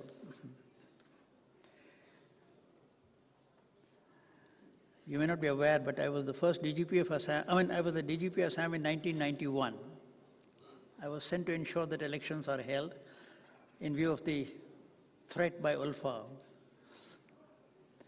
But I had a brief tenure because I had a mandate of ensuring elections being held, and once the mandate was completed, I left. Talking of the first Mughal invasion, Sheikh Qasim was the governor of Bengal. He won the first engagement, but subsequently he was defeated both on land and water. And as the historians have recorded, the heads of the slain were piled up in heaps. And what the Ahoms captured, they captured horses, they captured elephants, they captured boats, they captured cannons. So Sheikh Qasim was comprehensively defeated. But then comes Mir Jumla's invasion in 1662. Now this was a difficult period for Ahoms. They defeated the Ahoms, they captured Guwahati, and they imposed what was a very humiliating treaty on the Ahoms. The terms of the treaty were that one daughter of the king would be given to the harem of Mir Jumla. 20,000 kilos of gold will have to be given by them. 300 kilos of silver will have to be given by their homes as the price for having fought against Mir Jumla. And 6 sons of nobles would be given to them as hostages. Hostages to ensure that the terms of the treaty are complied with. And if they're not complied with, the hostages would be killed. So it was a very humiliating treaty, and this was the darkest period for Ahoms when Mir Jumla defeated them and imposed this treaty on them. But then the next king, Chakradhwaj Singh, he was determined that I have to restore the glory of the Ahoms, and I have to defeat the Mughals, and I have to drive them away, and I have to recapture whatever was lost. That was his determination. And it was during his time that Lachit Barphukan was appointed as commander of the Ahom army in 1667. Under Lachit Barphukan's leadership, the Ahom army recaptured Guwahati, they recaptured Pandu, they recaptured a whole lot of other places which were under the control of the Mughals. Now, Lachit Barphukan's victories and his successes against the local forces of the Mughals greatly alarmed Aurangzeb. Sitting in Delhi, he was very concerned that Mughal authorities has been challenged and defeated and subverted in this part of the country. So he sent a very strong contingent under the leadership of Raja Ram Singh. And Raja Ram Singh had not come alone. He came with 27 other Rajput princes. And Rashid Khan, who was in Guwahati, in charge of the Mughal forces there, he was asked to assist him. Now, between Rashid Khan and Raja Ram Singh, there was not much love lost, and those differences had an impact on the battle. But nevertheless, now initially Ram Singh was also successful. As I said, this has been the pattern. Initially, they get success. In the battle fought against near Tezpur, they were able to defeat the Ahom army. And then the Ahoms tried to gain some time by talks, by sending emissaries. And about 2 years were spent by Lachit Barphukan in reorganizing his forces. Reorganizing his forces to be able to give a fight to such a formidable army which had come from Delhi. So, and even then he felt that probably he has to change his tactics. So he waited for the monsoon. He did not think it advisable to fight a pitched battle on land, because one thing which the Ahoms were scared of, that was the Mughal cavalry. Mughal cavalry they could not handle, and they had no cavalry of their own. So while you are on the ground and the other man is on the horseback, it became an uneven battle. And cavalry they were afraid of, and they didn't want to have to fight the cavalry. But on land, man to man, as the Mughal historian has recorded, one Ahom was more than a match to 10 Mughals. One Ahom was more than a match to 10 Mughals. That is what the Mughal historians have recorded. So Lachit Barphukan said, we will not fight on land, but we will fight on river. And he chose this place, Saraighat. It was strategically chosen because Brahmaputra was very narrow at that point. And that is where the decisive naval engagement was fought. And the Mughal admiral Munawar Khan was killed. 4,000 Mughal soldiers were killed. It was a comprehensive defeat. One thing very important I forgot to mention, before the battle began, there were some talks going on between the two parties, and it was conveyed to them on behalf of the Mughals that you vacate these areas and withdraw to this line, and then we can go back. The response of Barphukan was remarkable. He said,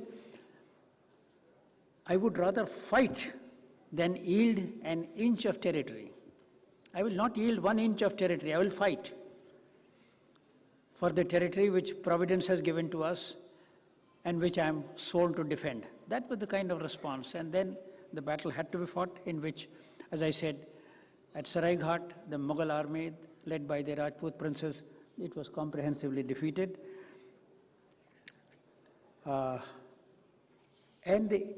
This was the last great battle between the Ahoms and the Mughals. And during the reign of Pratap Singh and during the reign of Chakradhwaj Singh, the Mughal army was comprehensively defeated. And after this battle of Saraighat, the Mughals, thereafter, there is no record of any Mughal invasion of Assam by any strong contingent. The Mughals said, now we give up. Although there is there's a mention that after the death of Lachit Barphukan, Mughals again captured Guwahati in 1679, but then during the reign of Gadadhar Singh in 1682, Guwahati was retaken. But the Battle of Saraighat was the last major battle where, after being comprehensively defeated, the Mughals gave up and did not make any fresh attempt to enter Assam or defeat their homes.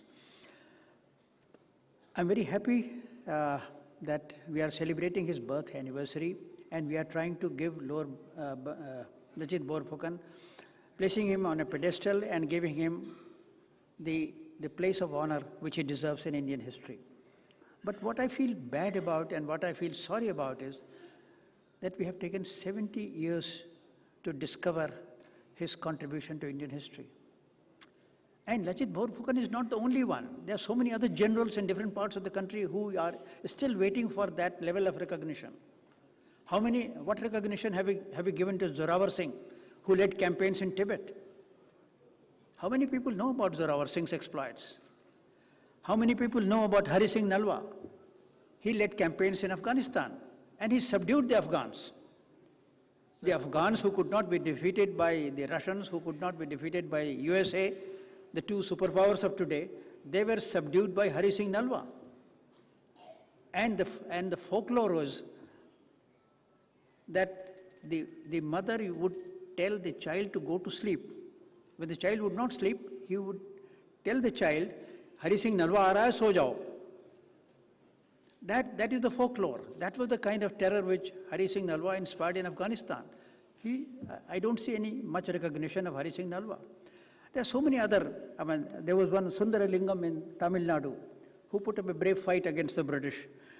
In Manipur, there was a battle fought at Khongjam in Thaubal district. That also it is yet to be recognized in Indian history. How many people know about Kanhoji Angre, the great naval general who defeated all naval forces of different European countries? Shivaji's Maratha Navy general. So there are a whole lot of other generals who need to be resurrected, who need to be given the place of honor, the place of distinction in Indian history, and about whom the future generation of Indians must know. With these words, I thank the government of Assam for having given me this opportunity of interacting with you and talking to you on one of the greatest sons of India. Thank you. Thank you, sir, for comprehensively tracing the military history of medieval period of Assam in a detailed manner, sir. Thank you very much indeed. I now turn to Dr. Chandan Kumar Sharma to give his address on the same topic.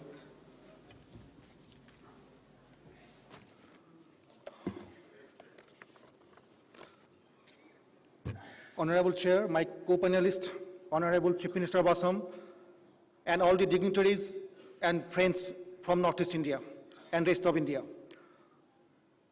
When I discuss about history and nationalism with my students, I am a teacher, so I always try to speak that history is the basis, nationalism is the superstructure. And the way we understand our base, the way we can make our nationalist imaginations and mobilizations. So that's inseparable connection in between history and nationalism, it always remains. I am saying it in the initial part because when you try to understand Assamese nationalism, what Ahomia Swabhiman, Assamese Asmita, obviously always refer to the 600 years glorious rule of the Ahoms, as well as the epitome of that whole struggle, Lachit Barphukan and the Battle of Saraighat. At the same time, when we try to understand the relationship in between Ahomia Swabhiman as well as Indian citizenship, we have the nationalist historians. On the contrary, there are some very interesting contemporary sources which already made Lachit a very glorified figure even in 1667 when he could reclaim Guwahati from the Ahoms. If you remember the earlier background where Honorable Chief Minister and our Honorable Finance Minister was there, there's one little bit of stone pillar. That stone pillar, on this particular side, was a stone pillar. That stone pillar was the Vijay Stambha, and it was inscribed in 1667. And that particular Vijay Stambha, it said that Lachit Barphukan was a person of all kinds of virtues. He was a man of all kinds of caliber, and interestingly, it also said that he is the man without any kinds of vices of the Kali Yuga. So that was some kind of an epithet already being used in that particular business number in 1667. That means it's a very interesting story. That glorification of Lachit Barphukan, it already started in 1667, before 1671, when ultimately the whole wheel of Juggernaut, Mughal imperial Juggernaut, was crushed by Lachit Barphukan in 1671 in Guwahati in the Battle of Saraighat. After 1671, we see, as already being mentioned, that we have the glorified chronicles in Northeast India, the Ahom Buronjis, initially which were written in Ahom, Thai Ahom language, but from 16th, 17th century, more in Assamese language. We have a host of those particular chronicles which gives us the contemporary constructions of the historical narratives. I will try to introduce some of those texts. The Ahom Buronji, which was translated by Rai Sahib Gulab Chandra Burua, is an English translation from the original Thai script. It was published in 1930. This particular Buronji deals in detail on the Ahom-Mughal conflict, and especially the glorious episode of Lachit Barphukan, who defeated the Mughals in the Battle of Saraighat. This Buronji chronicles the warfare, the strategies, the conspiracies, and the consequences relating to the Battle of Saraighat. The naval warfare on the Bahaputra, in which the Mughals were vanquished, have found graphic details. In this Buronji again, another Buronji edited by Dr. Nityananda Gogoi deals in detail about the Ahom-Mughal conflict. Apart from the details about the Saraighat war, the accomplishments of Lachit Barphukan, this particular Buronji also contains 41 correspondences between the Ahom administration and the other regional kings and the Mughal officials belonging to the particular period. According to Dr. Nityananda Gogoi, 18 of these diplomatic letters which are included in this particular Buronji have not been found in other Buronjis. One particular strategy, even in 1671, 1661, was to have a regional alliance and through diplomatic correspondence. And that is particularly one particular tradition which should still continue. In Northeast India, we must have a larger alliance of understanding. And perhaps we still carry that particular tradition which was already started in the 17th century by the Ahom kings, having a regional alliance of the different kings and the smaller kingdoms. Then we have Kamrupa Buronji, edited by Dr. Surya Kumar Bhuiya, which deals with the Mughal invasion led by Ram Singh. The Assam Buronji, edited by Surya Kumar Bhuiya, which is the chronicle of Assam from earliest Ahom kings to Sogaito Goradhar Hinga, deals specifically with the appointment of Lachit Barphukan, the defeat of the Mughals, the arrival of Ram Singh as a general of the Mughal army, the diplomatic correspondence between the Ahoms again. Then we have one very specific and interesting Buronji. It was named as Ram Singhar Juddhar Kotha, which was published later on by Dibrugarh University as Saraighat Juddhar Kotha. This particular Buronji deals about the whole preparation about 1671. Obviously, that was the tradition up till 1826. After 1826, we see the coming of the colonial historiography, and a different kind of new modern historiography was being introduced. But interestingly, when you try to understand the whole how Lachit Barphukan and Saraighat was being portrayed in the modern period, we can understand also the history of Assamese nationalism.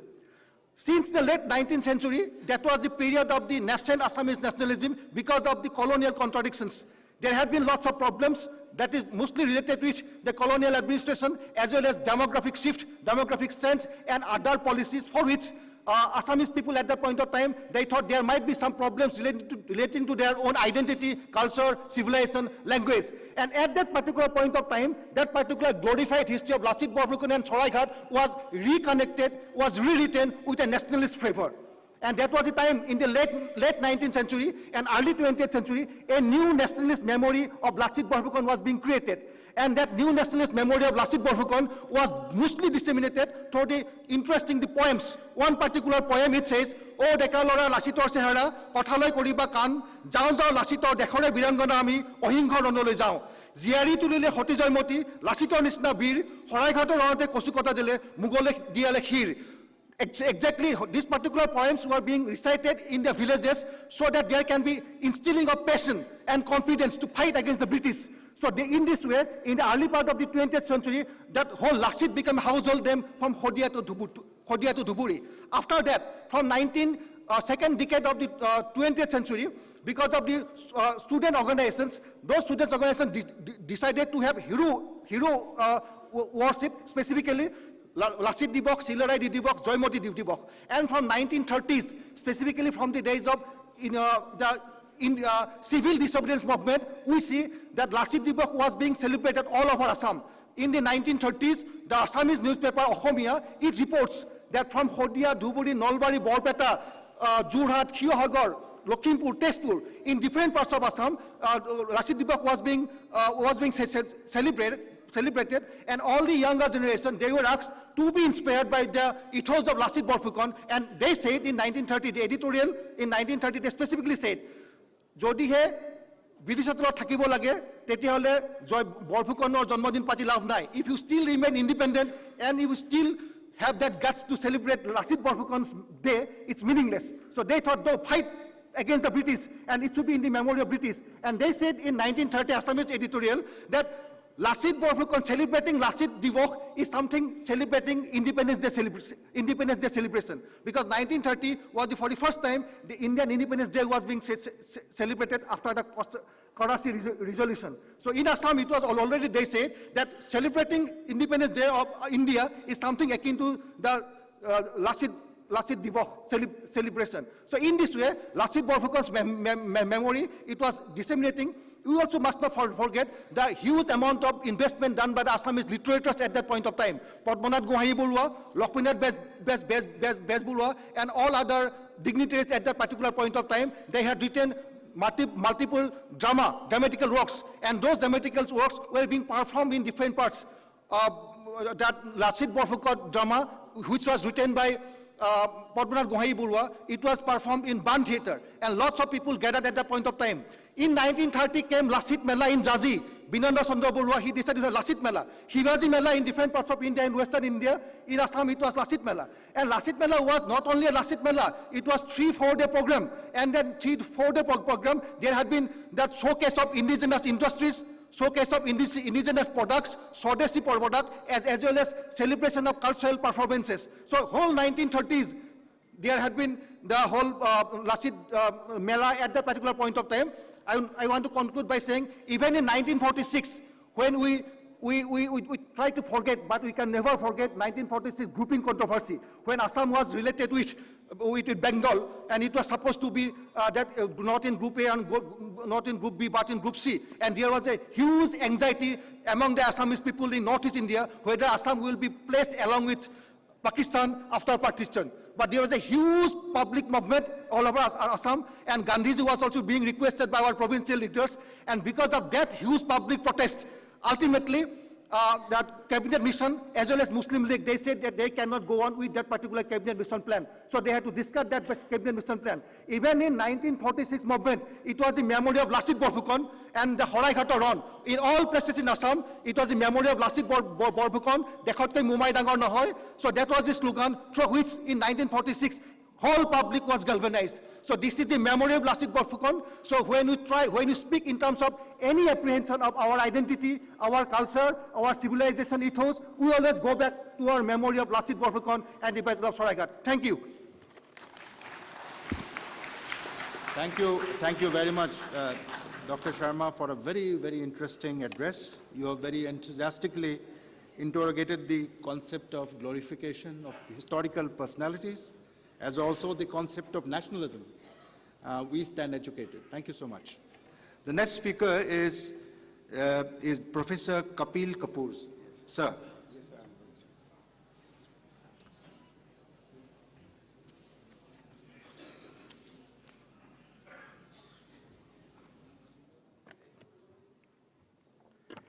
सबको मेरा नमस्कार. My special respectful greetings to the stage and the eminent people sitting here. My respect to elders in the audience, and my greetings to my colleagues, teachers, and love to younger people, students. With your permission, sir, I'll speak in Hindi and English, not just English, if you don't mind, sir. हमारी सभ्यता United Nations के अनुसार दुनिया की 46 सभ्यताओं में से केवल हिंदू सभ्यता है जो 10,000 साल से ज्यादा से जीवित है। ये पहली बात। और हमारी सभ्यता जीवित इसलिए है क्योंकि ये एक ज्ञान केंद्रित सभ्यता थी जिसकी रक्षा करने के लिए एक पूरी परंपरा, धर्म रक्षक परंपरा आदिकाल से चली, जिसमें शस्त्र और शास्त्र दोनों से हमारी सभ्यता की रक्षा की गई। इस धर्म रक्षक परंपरा में कुछ जातियां, कुछ राजवंश और कुछ अलौकिक व्यक्तियों ने बहुत योगदान दिया। जातियों में जैसे राजपूत, गुर्जर, प्रतिहार, मराठा, सिख और अहम, जिनको आज कहा गया कि शायद लोग याद नहीं रखते हैं।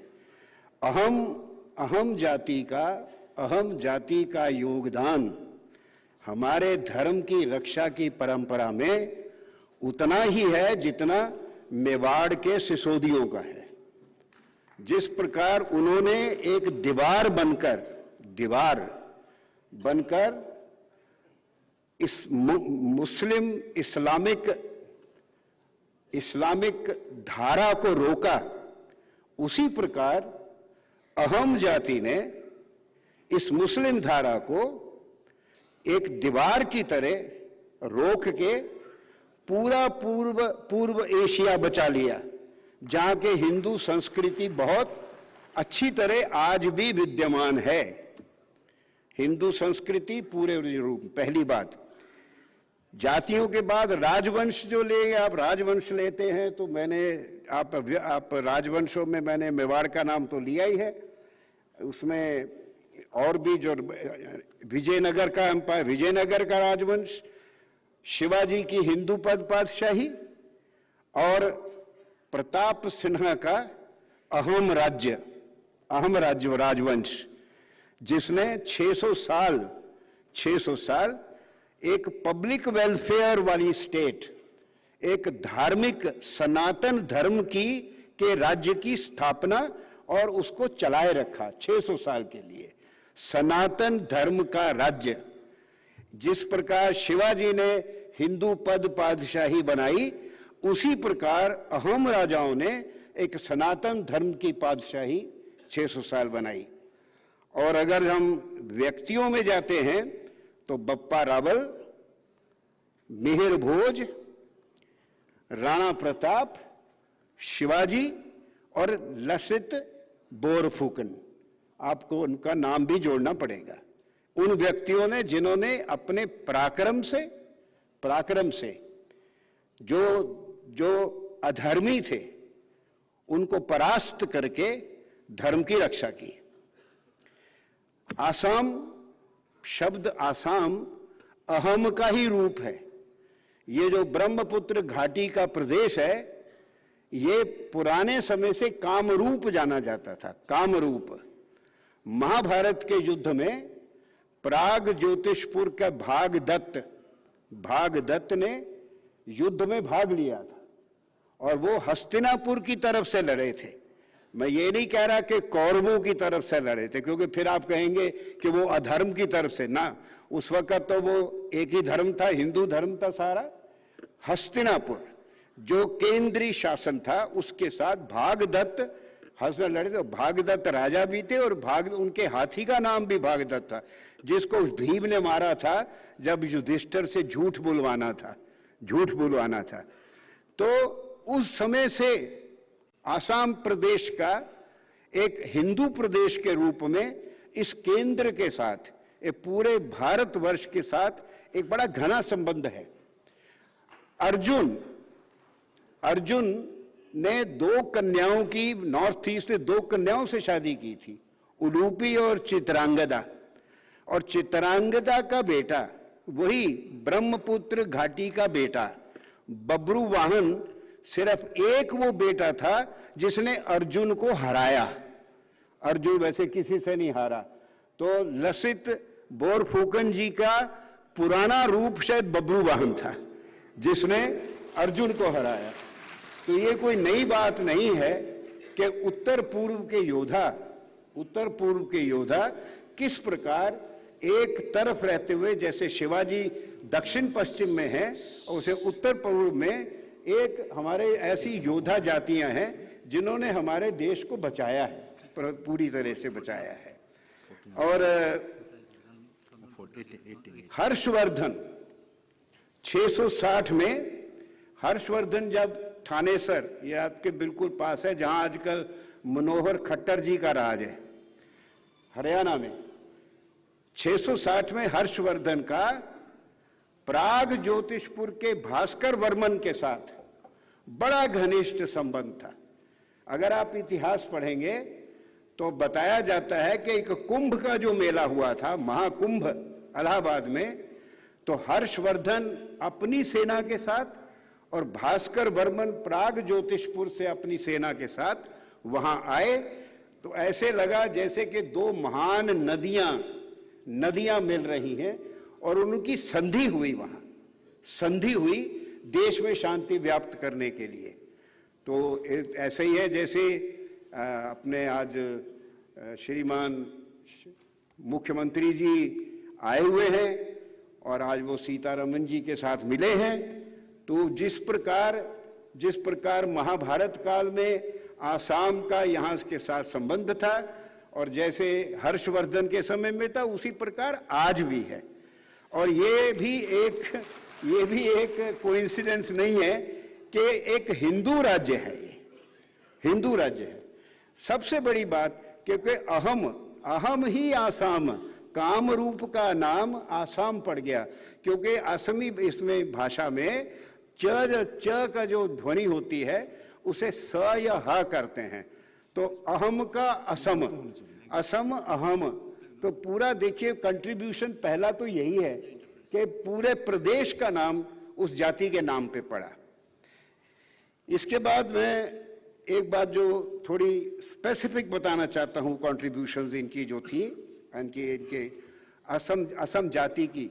एक तो हमने बताया योद्धा हैं, धर्म रक्षक हैं, और पूरी हम लोग अगर भूले हैं तो हम सिर्फ लसित बोरफुकन जी को या असम जाति को ही नहीं भूले, हमारे से काफी लोगों को पता ही नहीं है नागभट्ट कौन था, बप्पा रावल कौन था।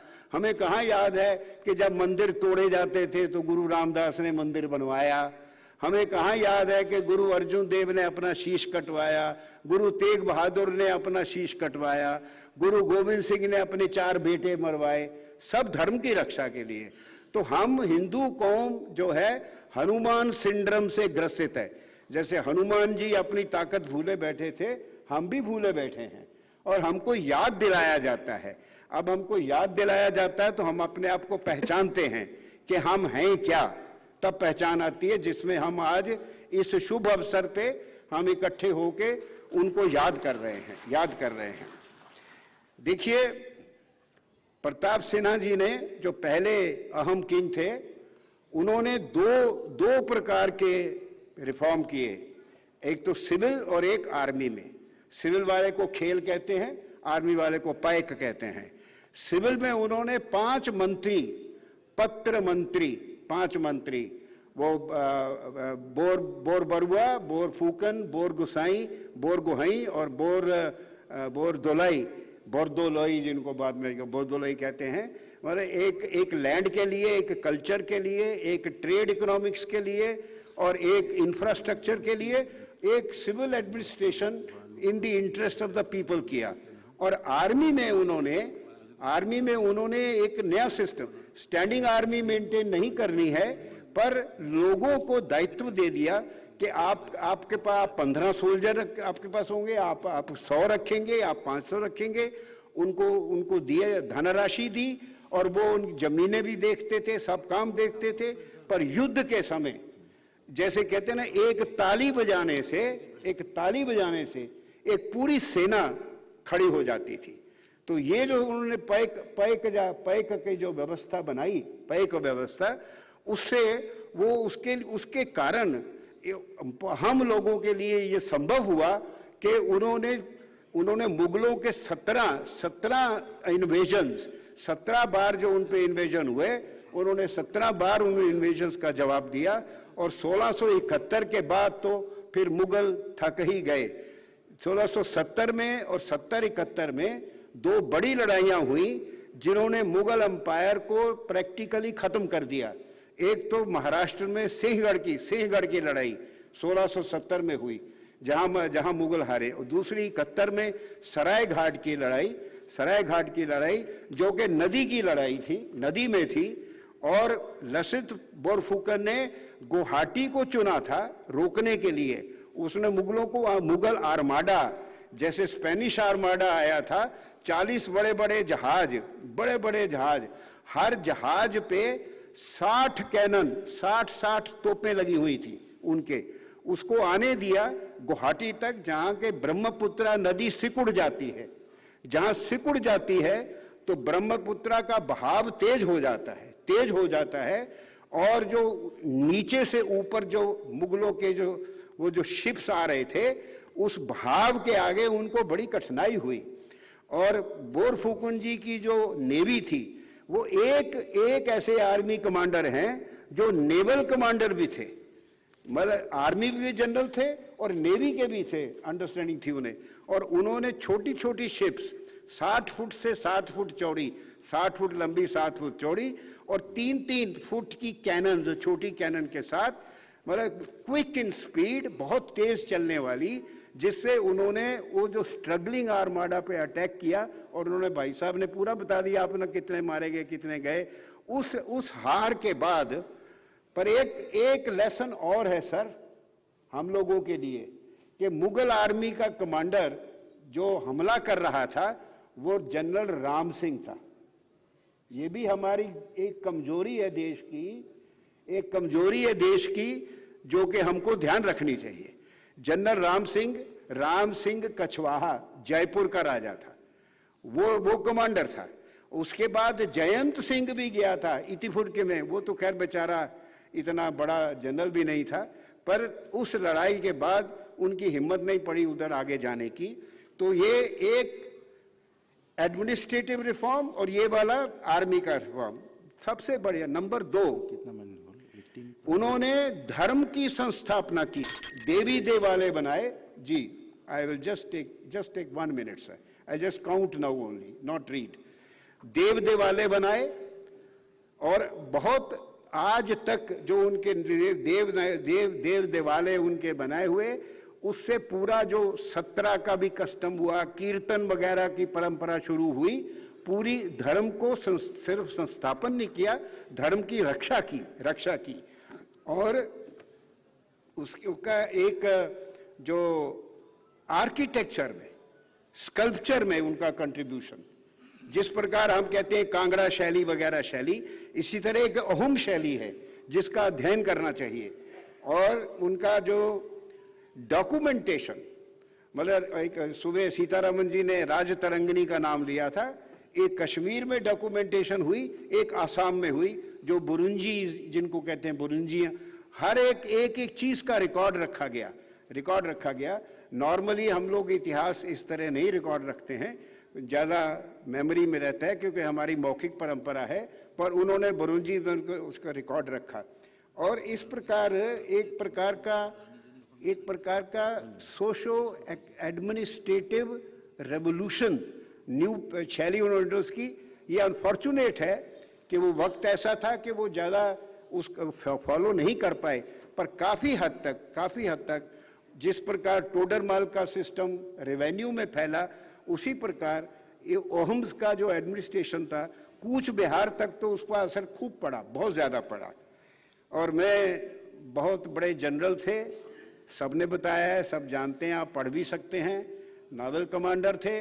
सबसे बड़ी बात यह है कि जब वो इंजर भी हो गए थे, सीरियस इंजरी हो गई थी, उनके जख्म में इन्फेक्शन हो गया था, गैंग्रीन हो गई थी, तो जो पड़े हुए थे तो देखा कि जो सोल्जर्स हैं, सिपाही वो उनका हौसला कम हो गया है, तो वो खुद एक बोट लेके गए और उन्होंने कहा कि तुमने वापस जाना है तो जाओ, जान बचानी है, राजा को जाके बोल देना कि मैं आखिरी दम तक यहाँ लड़ाई करूँगा।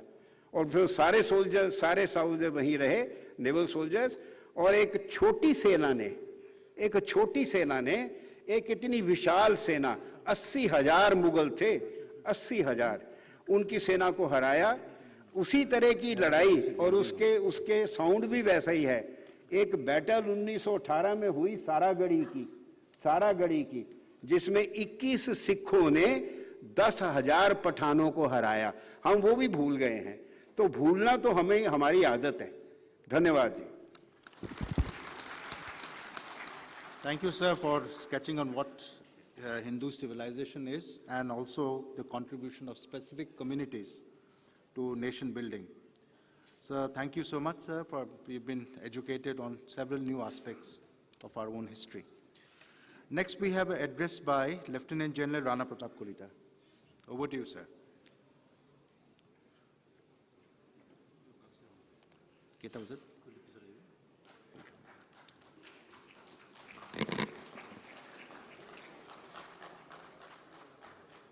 Eminent panelists, distinguished guests, and beloved students. ভাৰতীয় সেনা বাহিনীৰ এজন বৰ্তমান সৈনিক হিচাপে বীৰ লাচিত বৰফুকনৰ নিচিনা এজন সেনাপতিৰ বিষয়ে ক'বলৈ পাই আজি মই বহুতো নিজকে ধন্য মানিছোঁ আৰু এয়া মোৰ বিষয়ে বহুত গৌৰৱৰ বিষয়। All the previous speakers have spoken about how the history has unfolded and how Lachit Barphukan fought the Battle of Saraighat. When I studied in school in Assam, I read about Lachit Barphukan in history books. And that time, I was enamored by his acts of bravery, the act of commitment when he said, "Dekhot koi mumai dangor nahoy." But after spending 38 years in army, when I look at his career as a professional, as a leader, I have realized that at that time, 400 years back, he was much ahead of time. The art of warfare which he applied, the leadership traits which he exhibited are still relevant, which we call principles of war and which are still being followed and taught in all institutions of the armed forces. So I will be covering in my talk about these leadership traits and what we find in his execution of battle during the Battle of Saraighat. So that's how he used the topography to his advantage, which we still do in armed forces. He also made beautiful use of the weather conditions, particularly the monsoons. That is the time when, if you look back in history, we saw that all the Ahom leaders counterattacked the enemy even after losing some battles during the time of monsoons and taking advantage of night. That's how they were able to achieve victory over a numerically superior enemy. The entire population, like I had mentioned, was a standing militia with a gradation of officers like these Boras, Soikias, Hazarikas, Barphukans and all, which you all have read.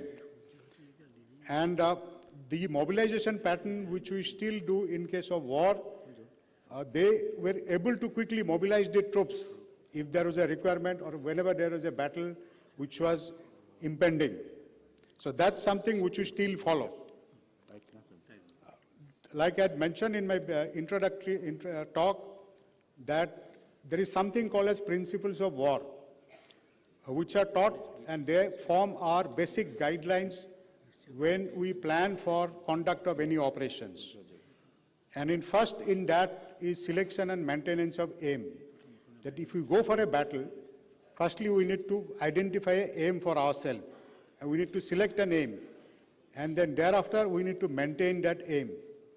Like in the Battle of Saraighat, he understood that there is a numerically superior Mughal army which is coming on for attack, whose strength was in cavalry and in cannons. So what he did, he channelized them into that narrow river and forced them to fight a battle on the river. That's the naval battle. And he maintained that aim that I have to defeat. He selected that as an aim that I have to defeat the Mughal army in the Battle of Saraighat. And he maintained it by exhibiting inspirational leadership during the battle as well. Another aspect which you need to identify, which you need to learn from this Battle of Saraighat and the other wars prosecuted by him are identifying strength and weaknesses of enemy. It's extremely important to know your own strength and weaknesses, as also identifying the strength and weaknesses of the enemy. So why we do that is we should not pitch our strength against the enemy's strength. We should pitch our strength against the enemy's weakness. That's what Lachit Barphukan did, following an art and because of which he was successful in the Battle of Saraighat. Another principle of war is surprise or stealth. I don't know.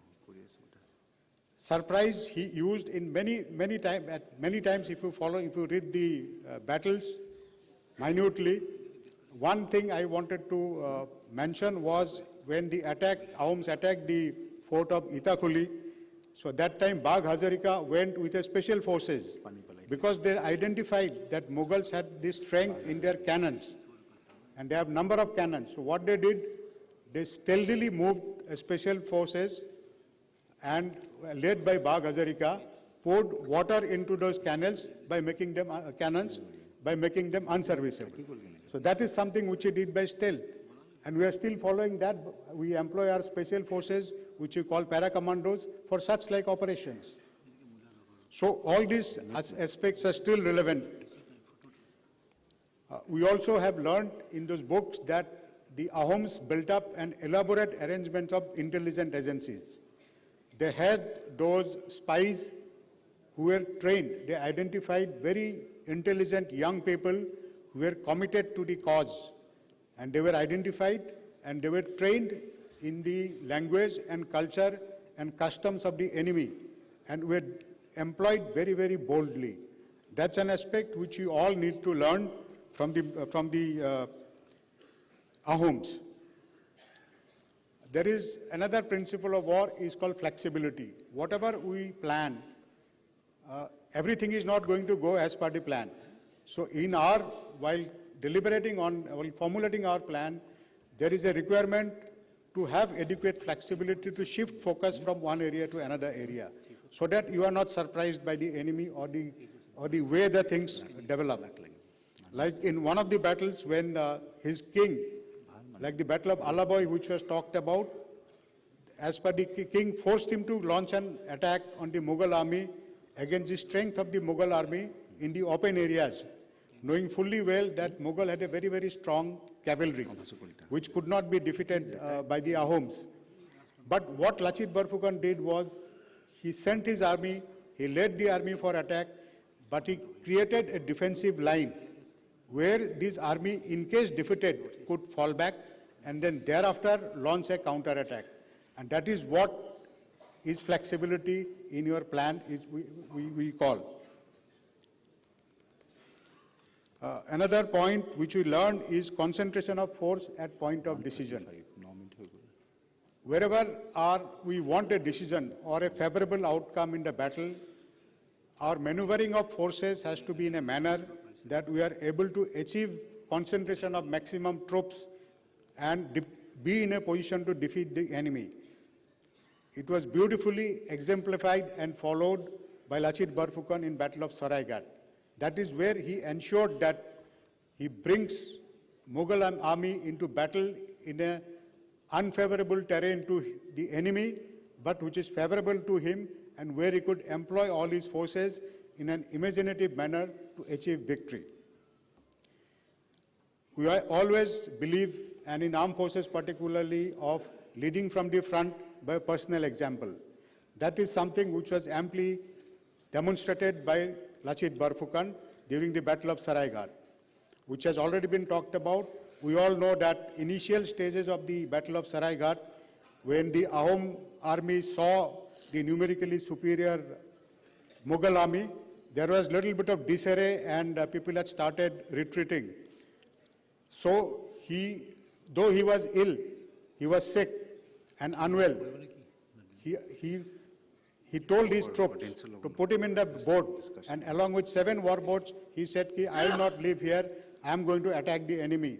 And that motivated the entire Ahom army, and thereafter they exploited those fast-moving smaller boats against those slightly more weighty and bulky Mughal boats which were difficult to maneuver, and that's how those small, faster boats of Ahom army were able to outmaneuver the Mughal boats. And that's how they were able to defeat them in the Battle of Saraighat. Certain what we call as tactical acumen or certain finer aspects of military strategy which we see amply in Lachit Barphukan's prosecution of operations are, to repeat, use of terrain to defend or to own advantage, planting of moles, like he employed one of the spies to go across to Mughal army, and then in one of the occasions he led his own spy led the Mughal army into an ambush where the Ahom soldiers were already sitting. Those are the method of stealth by which you deceive the enemy. And we already talked about guerrilla tactics, wherein he used to cut off the supply lines, and he resorted to psychological warfare by spreading rumors of a larger force coming or certain things like happening. That's how you demoralize the enemy. So, and also he knew that their strength lies in attacking during night and not fighting during day in the open field. So those are the tactics and strategies which were adopted by the brave soldier of that time, which we, even after 400 years, we in the armed forces are still following, and it's still a learning process for all of us, and there is a lot more to be learned. I would conclude by saying that as an army man, I think we need to research more into his leadership traits, his application of art of warfare, and how he led the troops brilliantly in a battle of Saraighat against a numerically superior army, yet achieved the success. Thank you very much. Jai Hind. Thank you, General, for a wonderful exposition on the principles of war and how the leadership qualities of Lachit Barphukan can still be learned by today's military leadership. Thank you once again. We come to the last speaker of the day, Shri Kuldeep Patwari. So over to Kuldeep.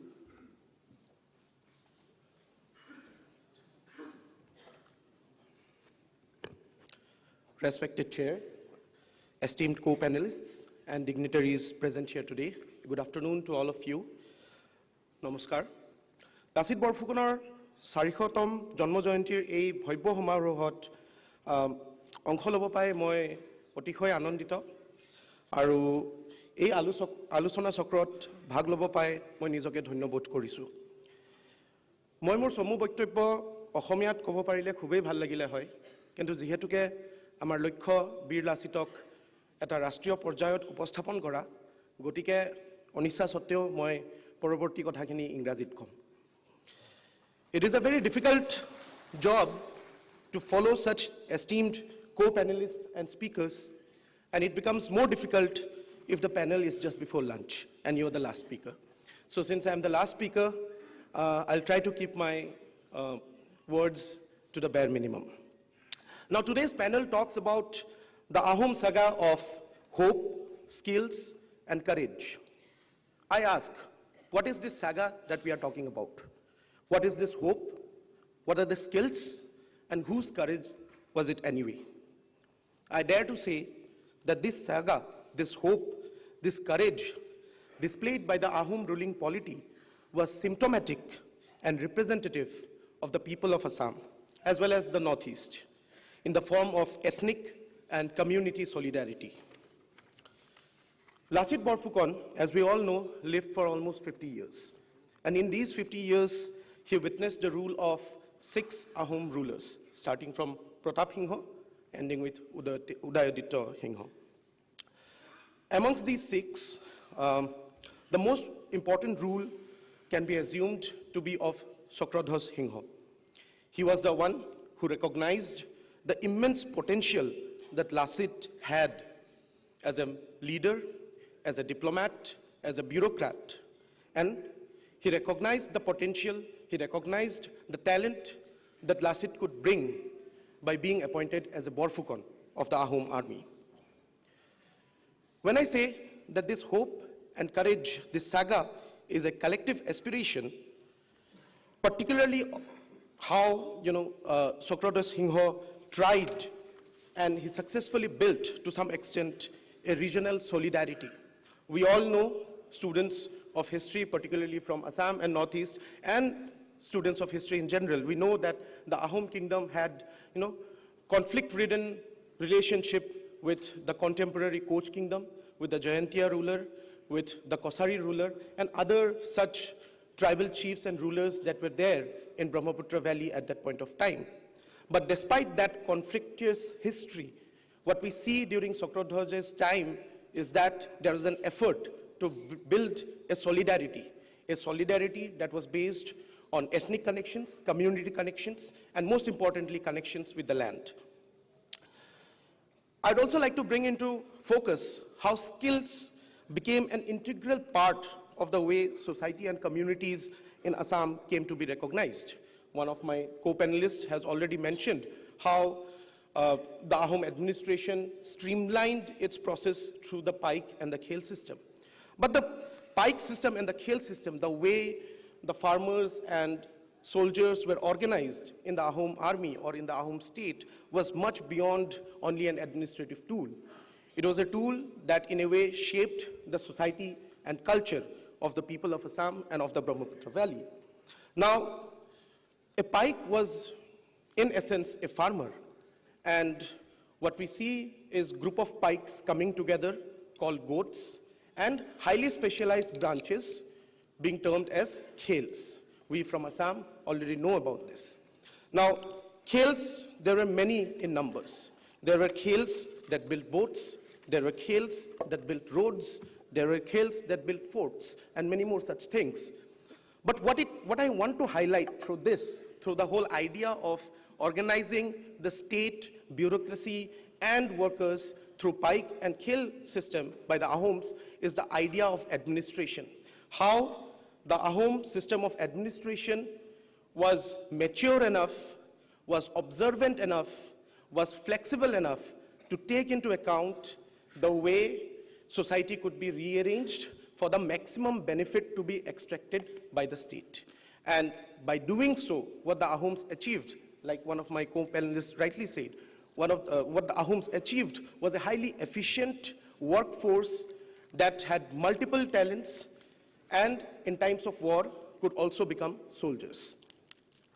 Now, strictly speaking, the Ahom administration did not really have clear-cut distinctions of what was civil administration, what was military administration, and what was judicial administration. Usually, the nobility, the aristocrats, and the upper bureaucrats had multiple functions, and they performed civil, military, and judicial functions wherever necessary.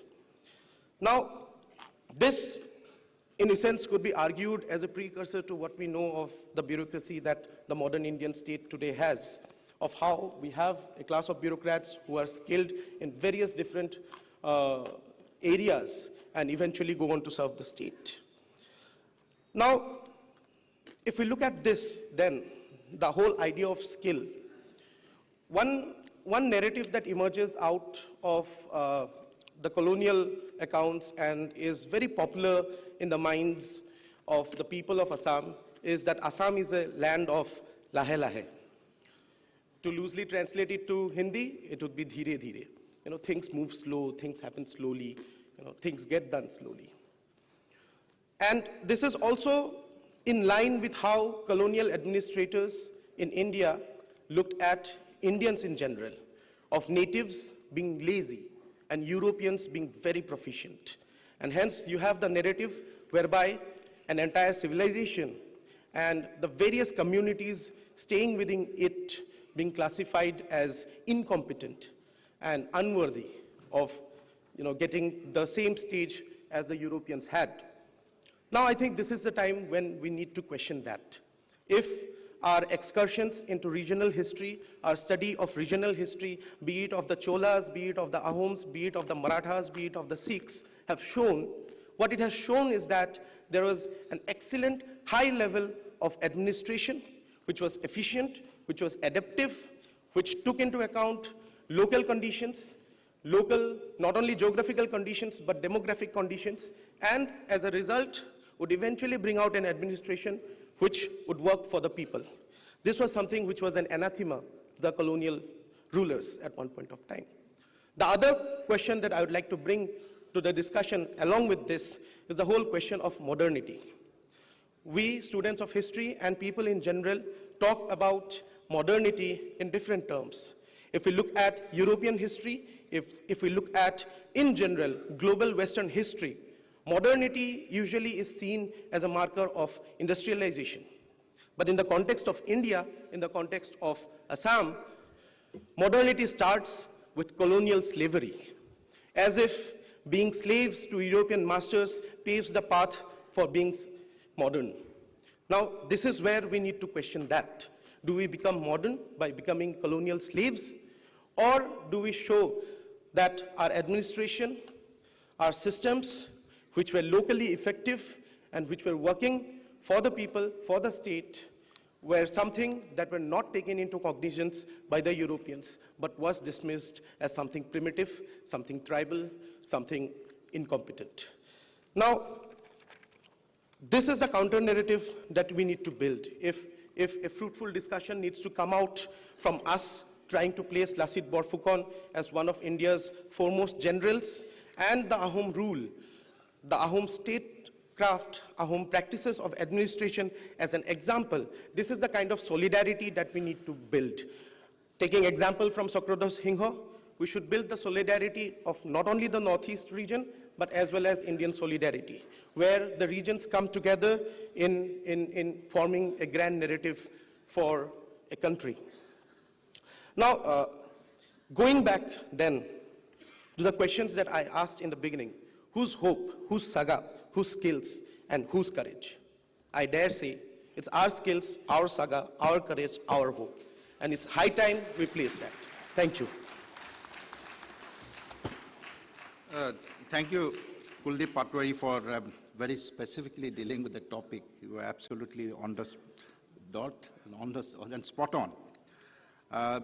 We actually come to the end of the first round where we have had listened to the views expressed by our speakers. So now it's a time for us to interact among ourselves, and later on maybe we can take a question or two from the audience. Today, in the course of this morning let's say one and a half hours, we have covered various aspects of history, of historiography, of looking at the past. So let me start by asking Chandan Sharma, who was the penultimate speaker, was one of the earliest speakers, so he has taken enough rest. So we can ask him about Burunjis, the origin of Burunjis, Burunji tradition in Assam, and how the Burunjis have helped us to reconstruct the history of Lachit Barphukan's enterprise, and especially with reference to Battle of Saraihat. And as you're aware, Dr. S.K. Bhunya's magnum opus on Lachit Barphukan sourced his material from 3 Burunjis. So you know them. So kindly tell us how you look at these things and how the Burunjis help us to reconstruct them. As far as the Burunji tradition in Assam is concerned, this is something which is something astonishing in comparison to the lack of historical traditions in some parts of India, specifically in the pre-modern period. colonial historians specifically, they gave so much of importance by saying that pre-modern India was mostly ahistorical. They didn't have correct historical records. And to a certain extent, even nationalist historians also accepted that particular accusation. But when even colonial historians, they tried to understand Northeast India, I am talking about Dr. Grierson, who was responsible for the linguistic survey of India. He said that the Assamese are justly proud of their national literature. In no department they have been more successful than in a branch of study in which India as a whole is curiously deficient. The historical works, or Buronjis, as they are styled by Assamese, are numerous and voluminous. According to the custom of the country, a knowledge of Buronjis was an indispensable qualification to an Assamese gentleman. So we had that Buronji tradition that basically developed within the 600 years of the Ahom rule. Obviously, as I mentioned in my brief presentation, that it was in Tri-Ahom language, but from the 16th, 17th century, the Buronji tradition is mostly expanded in Assamese language. And when you speak specifically about the 16th, 17th century, the whole Mughal Ahom conflict, all these conflicts are very much well recorded in the Buronjis. I have already mentioned some of those. And as I told, one of the most important Buronji, which was titled as Raja Ram Hinghor Juddhar Kotha, which was published as Horaighator Juddha Kotha, it is an eyewitness account of that particular events leading to the Battle of Soraighat. And it was written by Samudra Suramani Doloi, who was one of the royal astrologers appointed by Lachit Barphukan and the Ahom monarchy at that particular point of time. So as far as documentation of that 600 years is concerned, we have very contemporary evidences which have crept into this making of the Buronji literature. And this Buronji literature, at the time of colonial writings, they became so important to recover, retrieve our medieval history. But interestingly, not interestingly, it was also some amount of the colonial limitations as well. When Gate was writing his book, which was some people accepted as some kind of a hallmark of making of modern Assamese Buronji or modern Assam history, he did not write the name of Lachit at that particular point of time. Gate of Buronji, Lachit Nam Paboloi Nai. And because of that, Benudar Horma, when he was writing Bamongal Bori Lachit Barphukan, he said, we cannot get justice in terms of writing history by the foreign historians. We must do it by our own people. So that was Benudar Horma when he was writing around 1930. So these particular things are there, but we still have to learn more about the Buronji traditions. Because the point is that our original language, the original Buronji manuscripts, younger generation, they don't know how to read them. So perhaps we need to re-engage with those particular scripts, and universities have to take responsibility for that one. We are mostly dealing with only the printed ones, which were done by H.K. Pujari. But if someone gives us the original manuscripts, perhaps even historians will fail to read those particular things. So perhaps we have to re-engage with that particular tradition. Thank you, sir. Thank you. Thank you so much. Coming to the issue of pikes, Kuldeep Patwari has already talked about in considerable details how the pikes were useful in waging wars, and they met the needs of the time. They felt need of the 17th century, where pikes could be mobilized to fight wars very, very quickly at a very short notice. But this was not the case as you go on to the next century. In 1792, Gorinath Hingho himself, diluted the concept of pikes, and he started having these burkandazes, or the mercenary soldiers, to protect him and his empire. So if you can kindly tell us about the pikes, the concept of pike, how long, was it that only in Assam this sort of practice followed, and what happened? Why is the pikes, the policy of keeping pikes in the same form declined? Thank you, sir, for the question. You have raised a very pertinent issue of how we see the Pike system develop, and then by the end of 18th century, we also see it decline. So much so that Gaurinath Singha has to resort to hiring, paid soldiers for his army. Now, Pike, as we know, is a farmer, and the reorganization that takes place, particularly in the 17th century, was under the supervision of Momaita Muli Borborua, the father of Lachit Barphukan.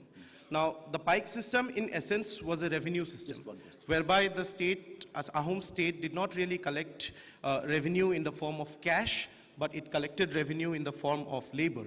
So instead of paying land tax or agricultural tax, like the other regions of India were doing, in Assam, the tax was collected in the form of labor. And to make it convenient, the Pikes were clubbed together in groups of 3 or 4, which was called a goat.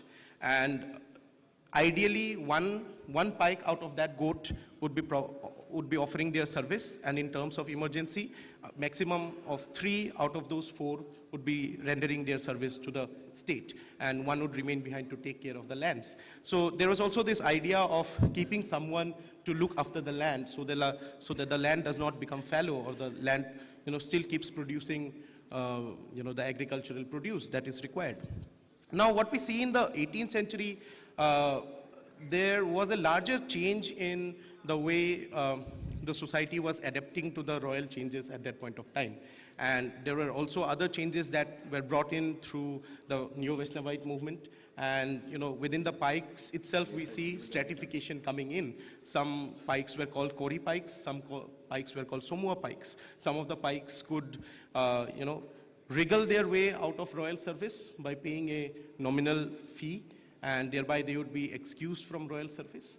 And when such a chance was given, we see many Pikes taking that option, and some of the Pikes also took recuse in, by going to the Satras and becoming Bhokots. So, in a sense, the Pike system, which worked quite well in the 16th and 17th century, by the time we reached the 18th century, the Pike system within it started having cracks. And so by the time you mentioned in 1792, we see the Pike system collapsing under its own weight. And at the same time, we should not also forget the devastating effect that the Muammariya rebellion had for long 15 years, and which resulted in a depopulation, so to say. And as such, the Pike system, which was sufficient to provide soldiers or workers whenever and wherever needed, failed to do so, because there was a general depopulation that had taken place. Yeah. And as such, we see mercenaries being hired by the armed state. Thank you, Kuldeep, for a very elaborate answer. General Kolita is would be leaving in a few minutes' time, but before he goes, I'd like to ask him a question. I want to find out whether you see any parallel between the Vietnamese struggle against the US military, especially the Viet Cong, when peasant army took on the might of the US army, and the Pike army of Assam, of the Ahoms, who took on the might of the Mughal Empire. Thank you very much. That is something, I think any army or any group of military, if they have to take on any particular military of then other country, like you have given the example of Viet Congs versus the US Army. Like I had mentioned during my introductory talk, that the first thing what you do is identify your strengths and weaknesses. That's extremely important. So the Viet Congs at an early time identified that, like Lachit Barphukan did very well, he identified his own strengths and own weaknesses, and he identified the strengths and weaknesses of the Mughal army. Similarly, Viet Congs identified the weaknesses of the US Army and drew him into a guerrilla tactics, guerrilla warfare. They fought dispersed. They did not fight in a concentrated manner. So, what we also follow even now is, if you are fighting an army which is numerically superior or technologically superior, so you have to nullify that advantage which the adversary has So how you nullify that, that's an art of warfare. I think we need to learn lessons from all the wars which have taken place, and wherein a smaller army or a smaller group of militants have defeated a larger army equipped with high technology weapons. Like why go to Viet Cong? You take the example of Afghanistan, where successively the Afghans have defeated British during the Anglo-Afghan War. Then thereafter the Russians could not invade and could not hold on to Afghanistan completely. And even US Army finally had to pull out. So it's the nature of warfare that you employ against a superior army, which was aptly executed by Lachit Barphukan as well as the Viet Congs. Thank you. Thank you, sir. Thank you so much. Thank you. Your question, you have answered the question to the fullest extent. We are satisfied. My question now, sir, you may leave if you're in a hurry. Thank you so much. Thank you. My question now goes to Mr. Prakash Singh, sir. This is about the personality of Lachit. So you have served in Assam for 6, 7 months or a year. And you would have noticed that the personality of Lachit Barphukan has become very powerful in our imagination, in our collective imagination, particularly in Assam, sir. Can you tell us why do you think this has happened, and where do we go from here?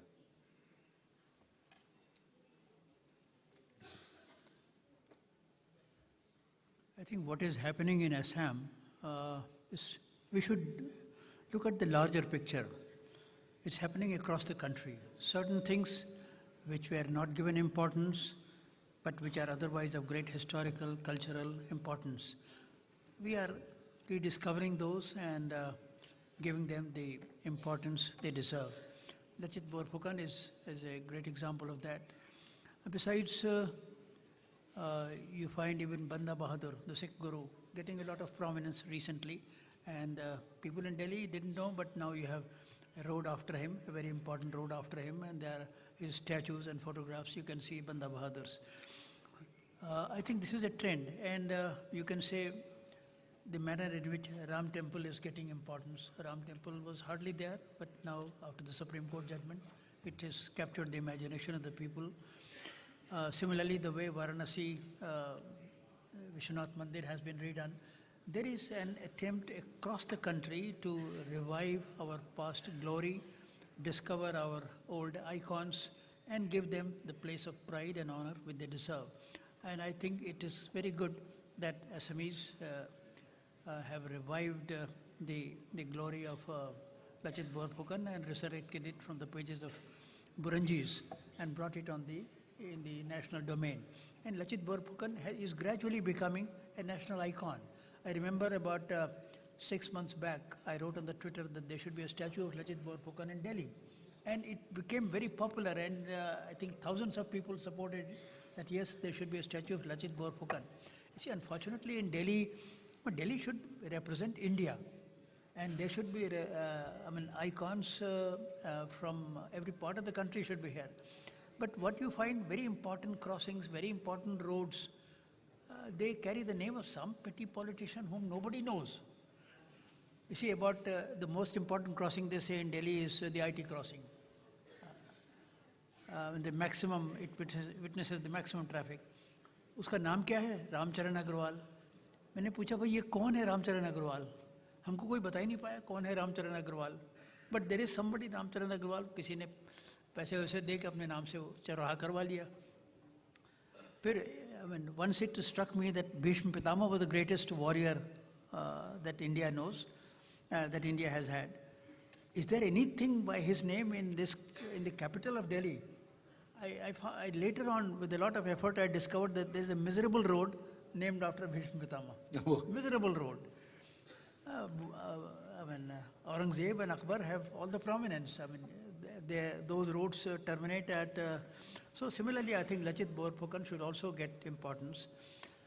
It's part of a trend. Subhash Bose, the importance which he has got, and now you have his statue occupies a pride of place in India Gate area. So it is part of I think Lachit Barphukan, the way he has captured the imagination of the people and the way he's getting importance.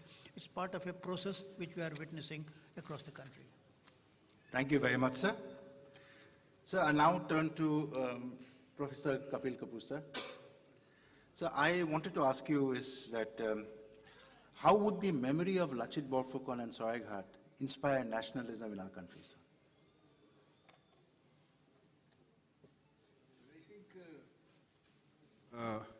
His major contribution was, in fact, to instill a sense of devotion to his own country and his own people in his soldiers and others. In fact, he became an epitome of, that word is misunderstood these days, nationalism. So he became an epitome of that. And his story is so inspiring that if it gets known to the children through the textbooks or through teaching, it will become a great inspiration for people to work for one's country, to defend what one is needed to defend what is needed to defend. Because it's ultimately a question of defending certain things at the cost of your life. You need sacrifice. Balidan to kiya unhone. And most of our education these days is only teaching us promotion of our own self, devoid of any larger commitments. And a person who rises from the ranks and becomes the general, he had won the trust of his king so much that even when the enemy tried to plant suspicion about him, you know, they ke 4 lakh rupeya diya hai aur tum ye. The king did not trust. He trusted his own general to win the trust of your people and to fight for them, to love them and protect them. We have many stories of in our history when the general is injured or then the armies lose the battle. But here in one case, when the general was almost dying, he did not leave the battle and he led the battle to victory. And this final message that tell the king, I will fight till my last breath. That is a message of devotion to one's country. It's very inspiring, sir. It should get known.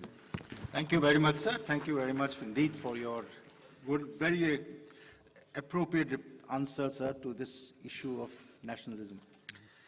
I would now turn to the last panelist today, and that is about the inheritance and legacy of Lachit Barphukan. What more can we possibly do to spread this inheritance and legacy all over the country?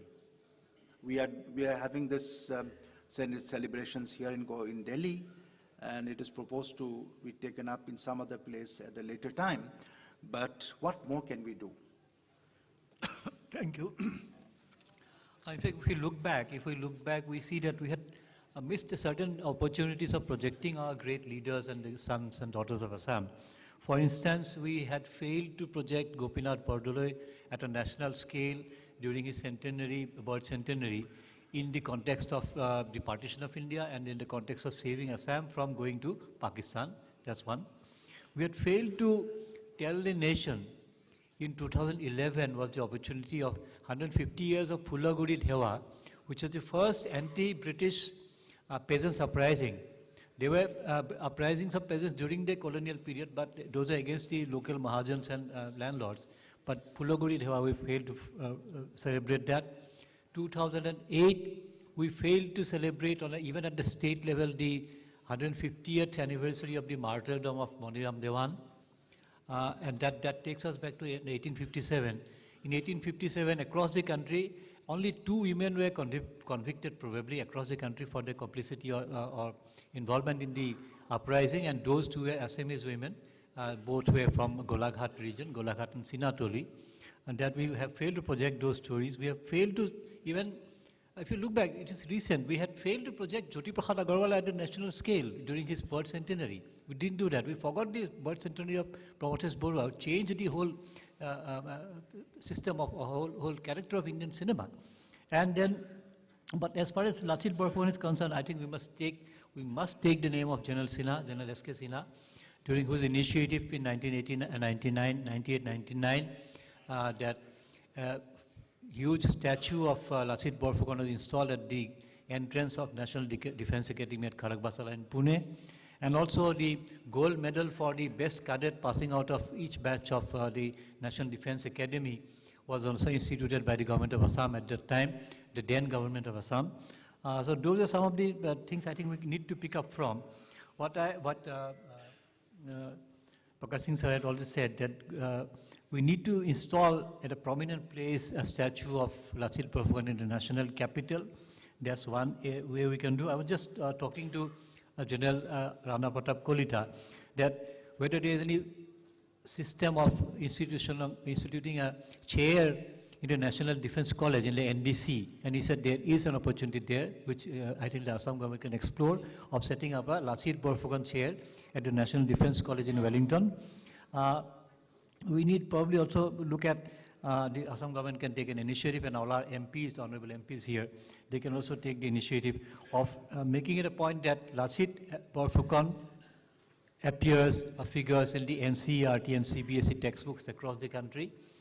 And finally, looking at Lachit Barphukan as a leadership model, as a role model for leadership and management, I think we can also explore the possibility of introducing Lachit to the Indian Institute of Management, to the National Defense Academy, to the National Defense College, and all other institutes where they teach management and leadership. So these are my submissions, sir.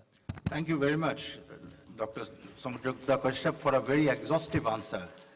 Well, we now actually are running out of time, so I think I'll dispense with the option of seeking questions from the audience. But I take this opportunity of thanking all the learned panelists today for their contribution and for sharing their thoughts today. Today, many new ideas have been interrogated, many concepts have been brought to light, and I think we are all educated by this short panel discussion. Thank you very much. Thank you very much to the audience. I also would like to convey my sincere thanks to the media and to the members of media who are present here. Thank you very much indeed.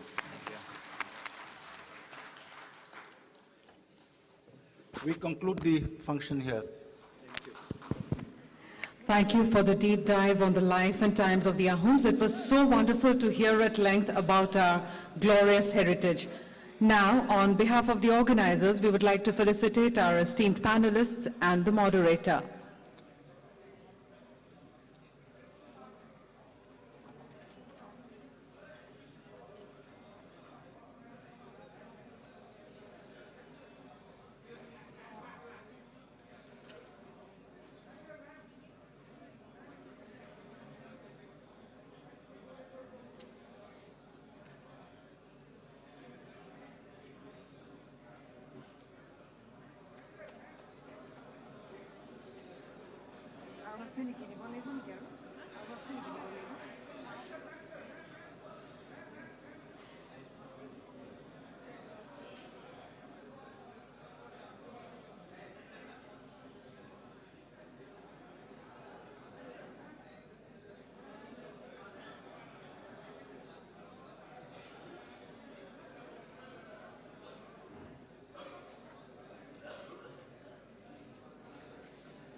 Thank you all once again.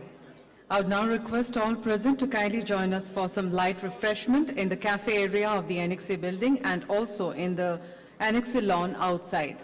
Thank you.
নহয় খোলা নাই মই চাইডেদি আহিলোঁ চাব open কৰা নাই তাৰমানে তেখেতে কৰিব তাৰ লগত আমি যোগেন মোহন ডাঙৰীয়া আছে কি ক'ব আজি যি এই কাৰ্যসূচীত বিশেষকৈ সকলো পৰম্পৰা ইতিমধ্যে লাচিত বৰফুকনৰ 400 বছৰীয়া জন্মজয়ন্তীৰ প্ৰথম কাৰ্যসূচী আমাৰ প্ৰদৰ্শনী তাৰ মুকলি কৰিবলৈ আমাৰ কেন্দ্ৰীয় বিত্তমন্ত্ৰী নিৰ্মলা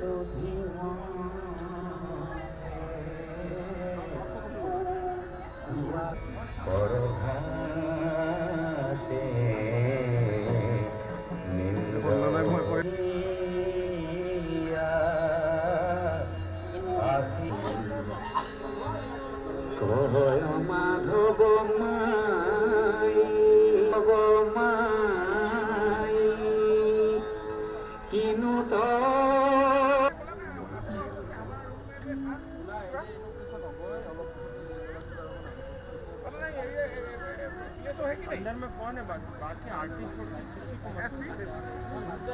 कौन नहीं सुन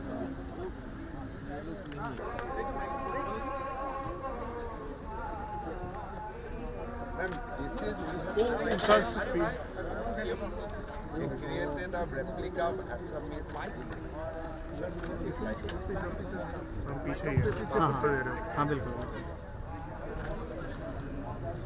On behalf of the government of Assam, I would like to request Imam to kindly inaugurate the exhibition depicting vignettes of traditional Assamese village life. Thank you, ma'am. थोड़ा पीछे पीछे पीछे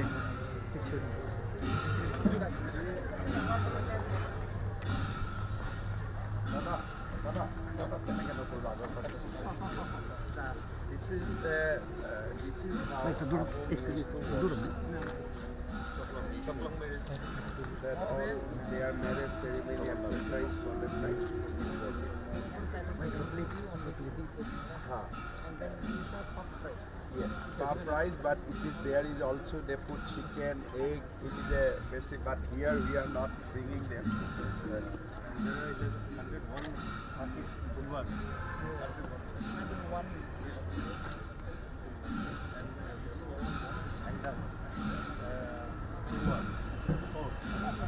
Oh, that's a We call hang down. And the bride and groom. Hang down. So essentially warrior and spirit. Yes.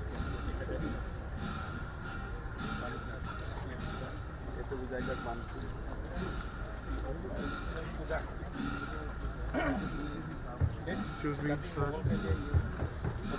For the welfare of nation, Ahom king used to perform this puja. Green ground is there done. Supari. Nature. Nature is God.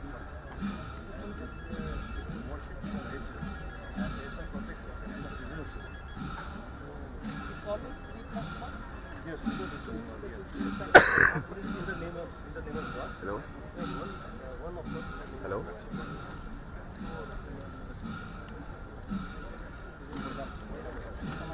This is Noida. We will show you inside. But this is a replica. But we have actual people, all the kings and the illustrious people. They were put inside the Noida, and we will explain there all valuable tools which they used to use during their lifetime are all placed inside.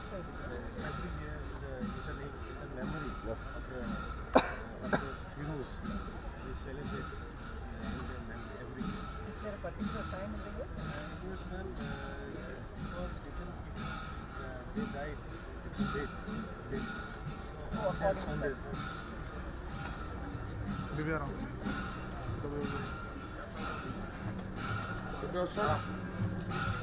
is the Assamese house, the typical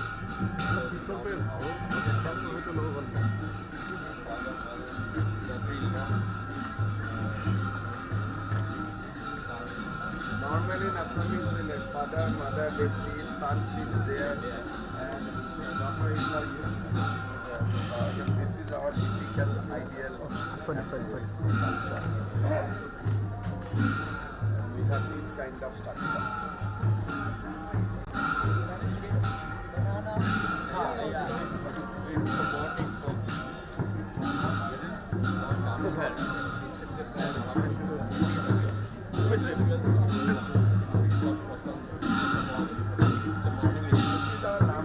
Every morning, Namghariya used to do this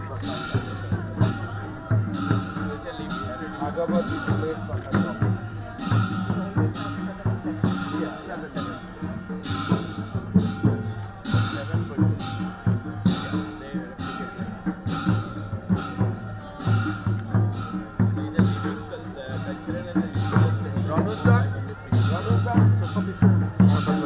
pages. This is our missing community. It's called Sangha. Because of that, they used to direct this sound and over the sun. They used to stay very activities are very important part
of their life.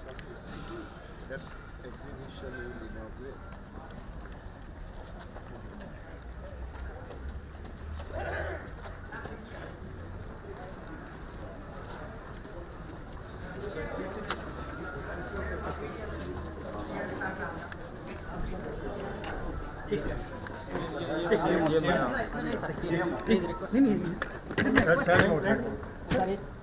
इसको जाने दो छोड़ दे इसको जाने दो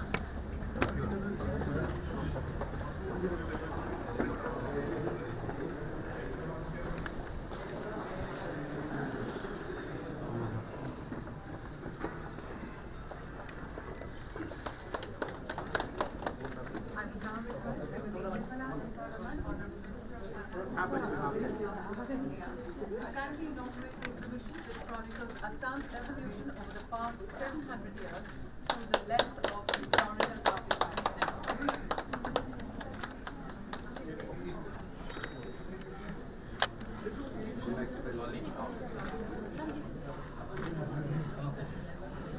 Gap थोड़ी दिया था कमाल का कौन गया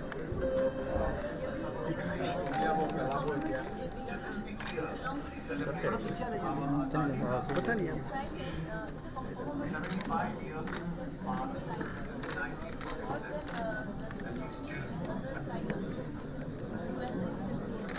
आराम से काम टेंशन मत लो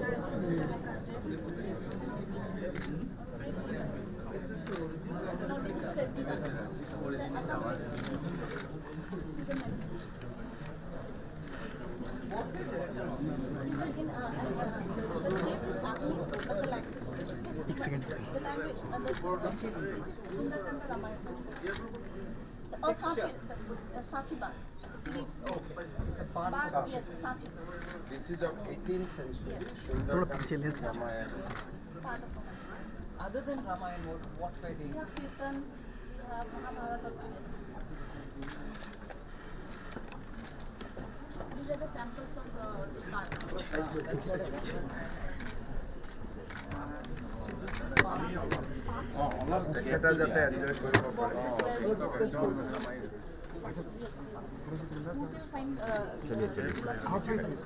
boxes also.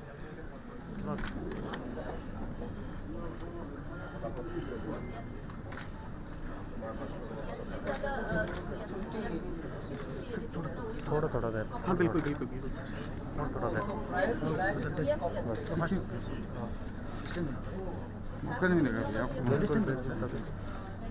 This is 7th century. The great king Kumar Bhaskar who used to be a friend of Harshvardhan, and he was, he completely secured Eastern India. And these are found there only, right? Yes, in Assam. It wasn't found in somewhere in the Gangetic Belt. It was found Yes, in yes. Assam. Nidhanpur was found. Nidhanpur is Sylhet. This is in now Bangladesh. Nidhanpur, this we got it from Bangladesh. Sylhet. Yes, this is the replica of Bhaskar Brahman's. But this we found in Konos. This we found in Nalanda. It was found along with the Harshvardhan original sin. So you're able to establish the link between them. আপোনালোক সববিলাক हाँ बस थोड़ा This is about 700. So this is written in Yes. Harsh's. It's written there. And they were referred to as a hoka. Yes. In fact, in that point of time, up to Uttar Pradesh, some kings used to have relation, and some kind, one Salastamba king, he used to rule Uttar Pradesh up to Konos.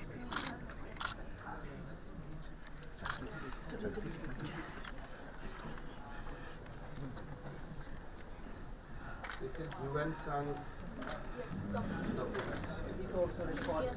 He records the friendship between Harshvardhan and Kumar Bhaskar. This is the Nalanda seal. We got it in Nalanda. The seal was found in Nalanda along with the seal of Harshvardhan. That seal we have shown it. Yes.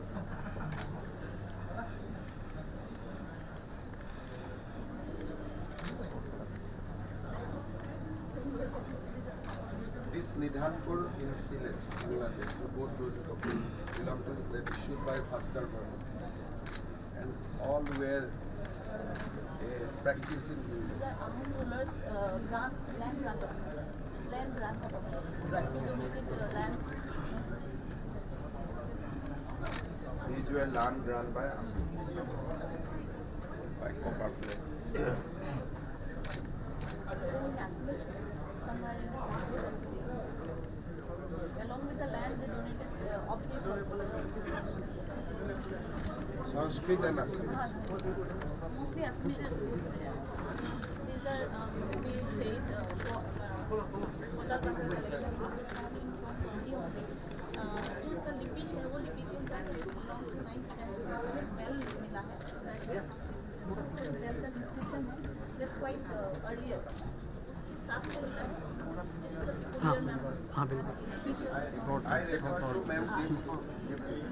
बस There is no Mahishasura, they not like the Mahishasura is there. Only the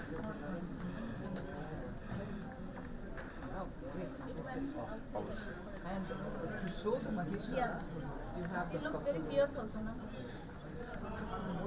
This is Vana. And it has a lion. And yes. Mala. The inscription is written like Vana Mala.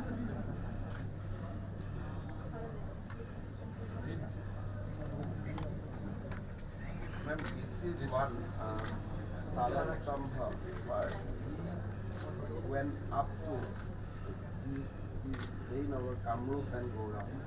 So this is on 748 AD. the link of Kamrup. Excuse me. These are Assam's Ahom kings' copper plates. Is there? This is Ahom King royal signature. Yes, yes, yes. This is the same insignia, the same kind of insignia continue from Bhaskar Verma to Ahom. जो replica था उसमें भी वही symbol है. Yes, frontal of the. This is Pala dynasty, 9th century.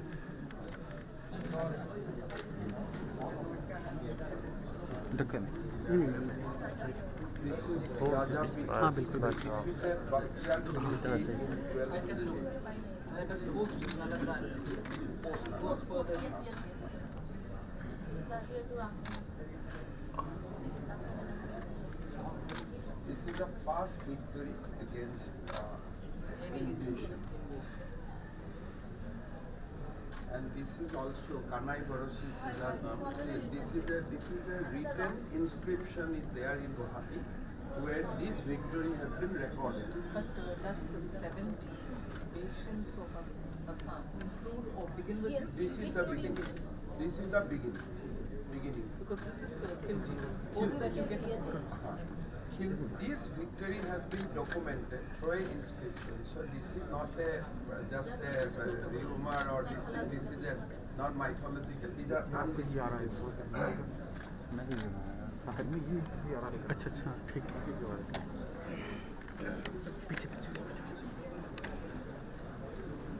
Then we come to Ahom.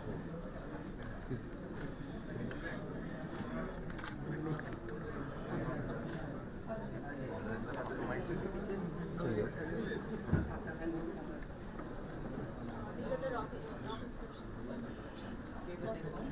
One is from all of them. Some is from Noga, and this is from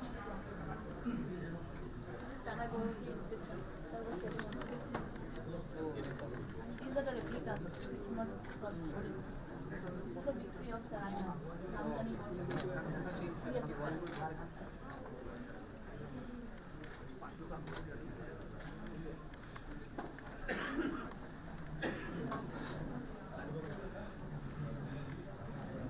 So more than the king who made him the general, commander-in-chief, he's much more than the exhibition on the basis of primary sources. Chakra does the same.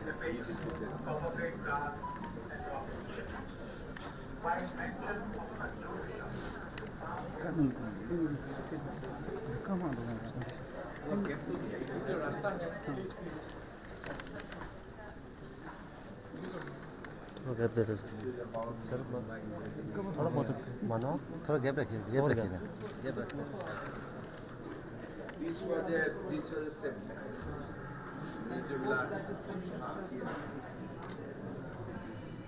That this was the treaty concluded between Mughal and Ahom. Excuse me. And against this treaty, Saga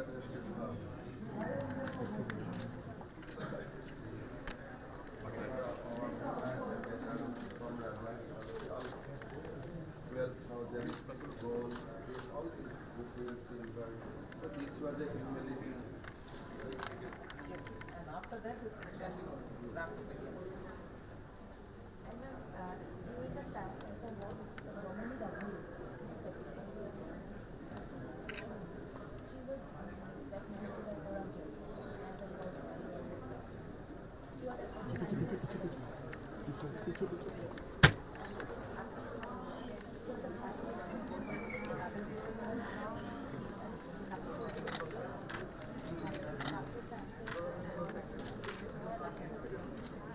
This was the tribe, Sargadeo, Sargadeo Singha, Ramurana and Lachit.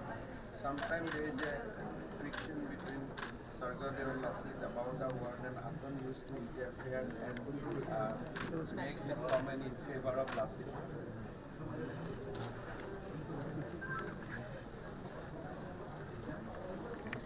This is when he becomes the person.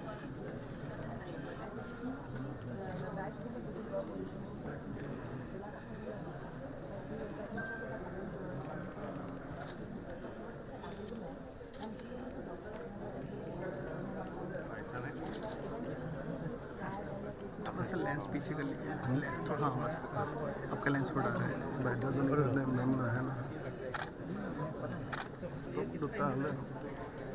These are part of our Buranji. These were all documented in 1696. These were showing some of our Buranji. These are in original form.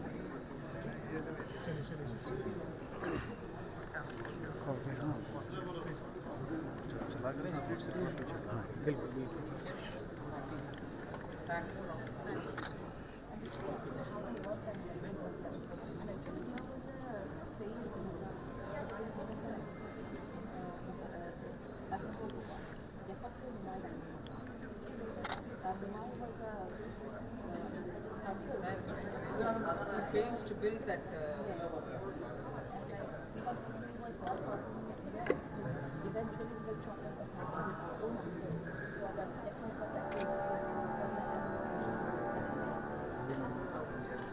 There's a tree inscription.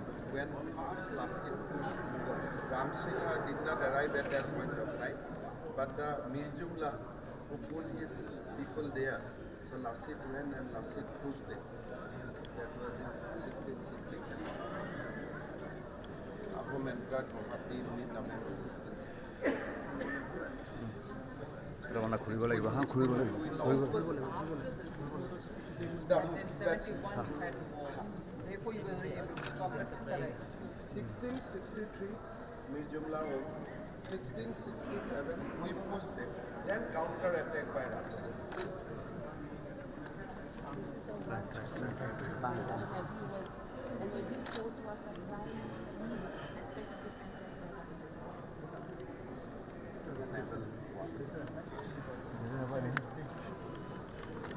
These were the dresses, not import lives not without taxes. This was one method when actually King pushed Lachit to fight him.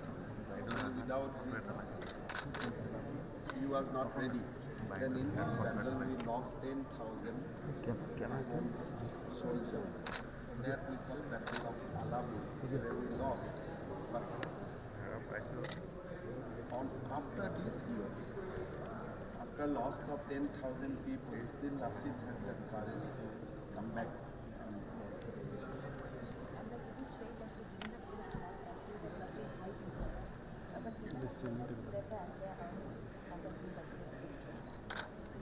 चलो पीछे पीछे तो बैठ चलो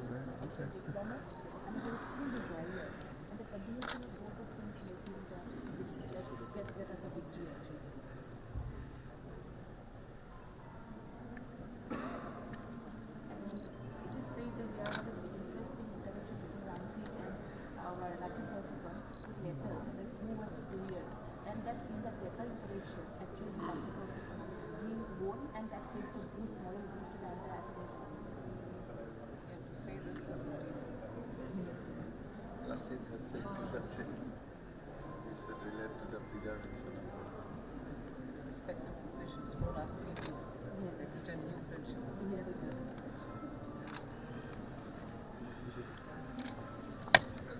These are the few weapons. It's little later. इस side हो जाओ तो ठीक है इस साइड तो कम से कम 2-3 फीट तो गैप होना चाहिए चलते रहो तो ये चले तो रुको मत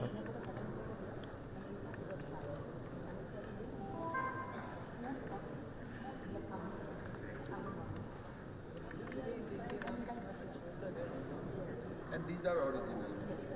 These are inscribed. This is all design.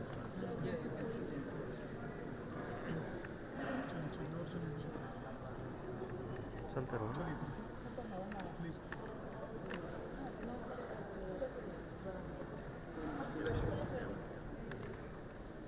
These are the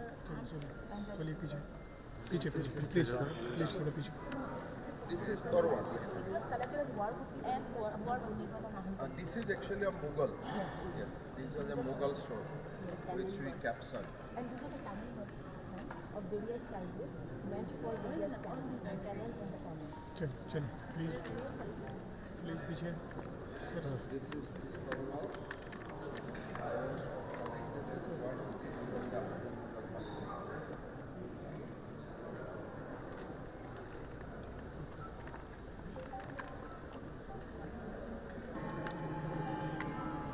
same time, the Mughal army struck at the frontier fort of Jodhpur. It all started with something unusual. A thick blanket of smoke quietly moving closer to the fort. The unarmed soldiers guessed it to be a wildfire. They all fell prey to something else. A pack of warhounds. The rest of them retreated, abandoning Jodhpur.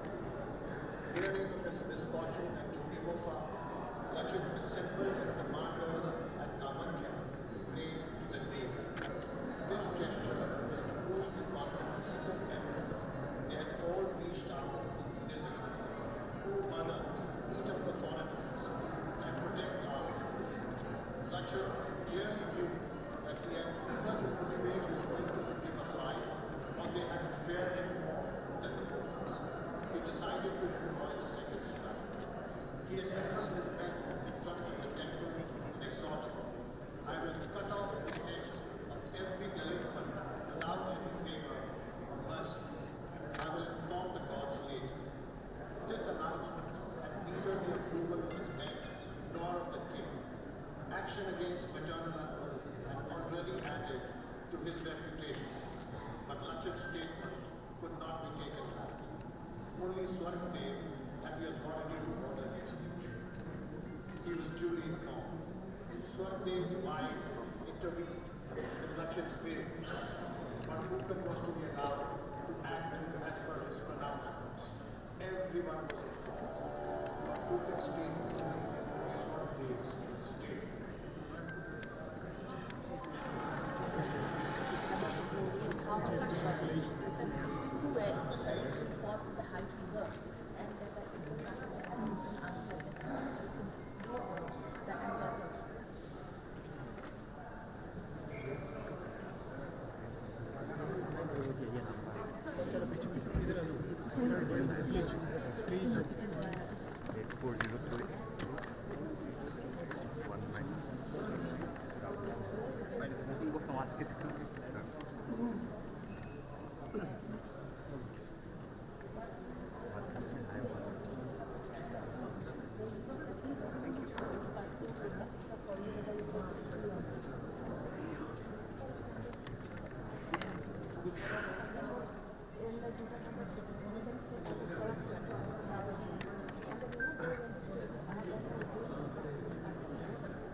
That water level will remain always so, because that was done as per the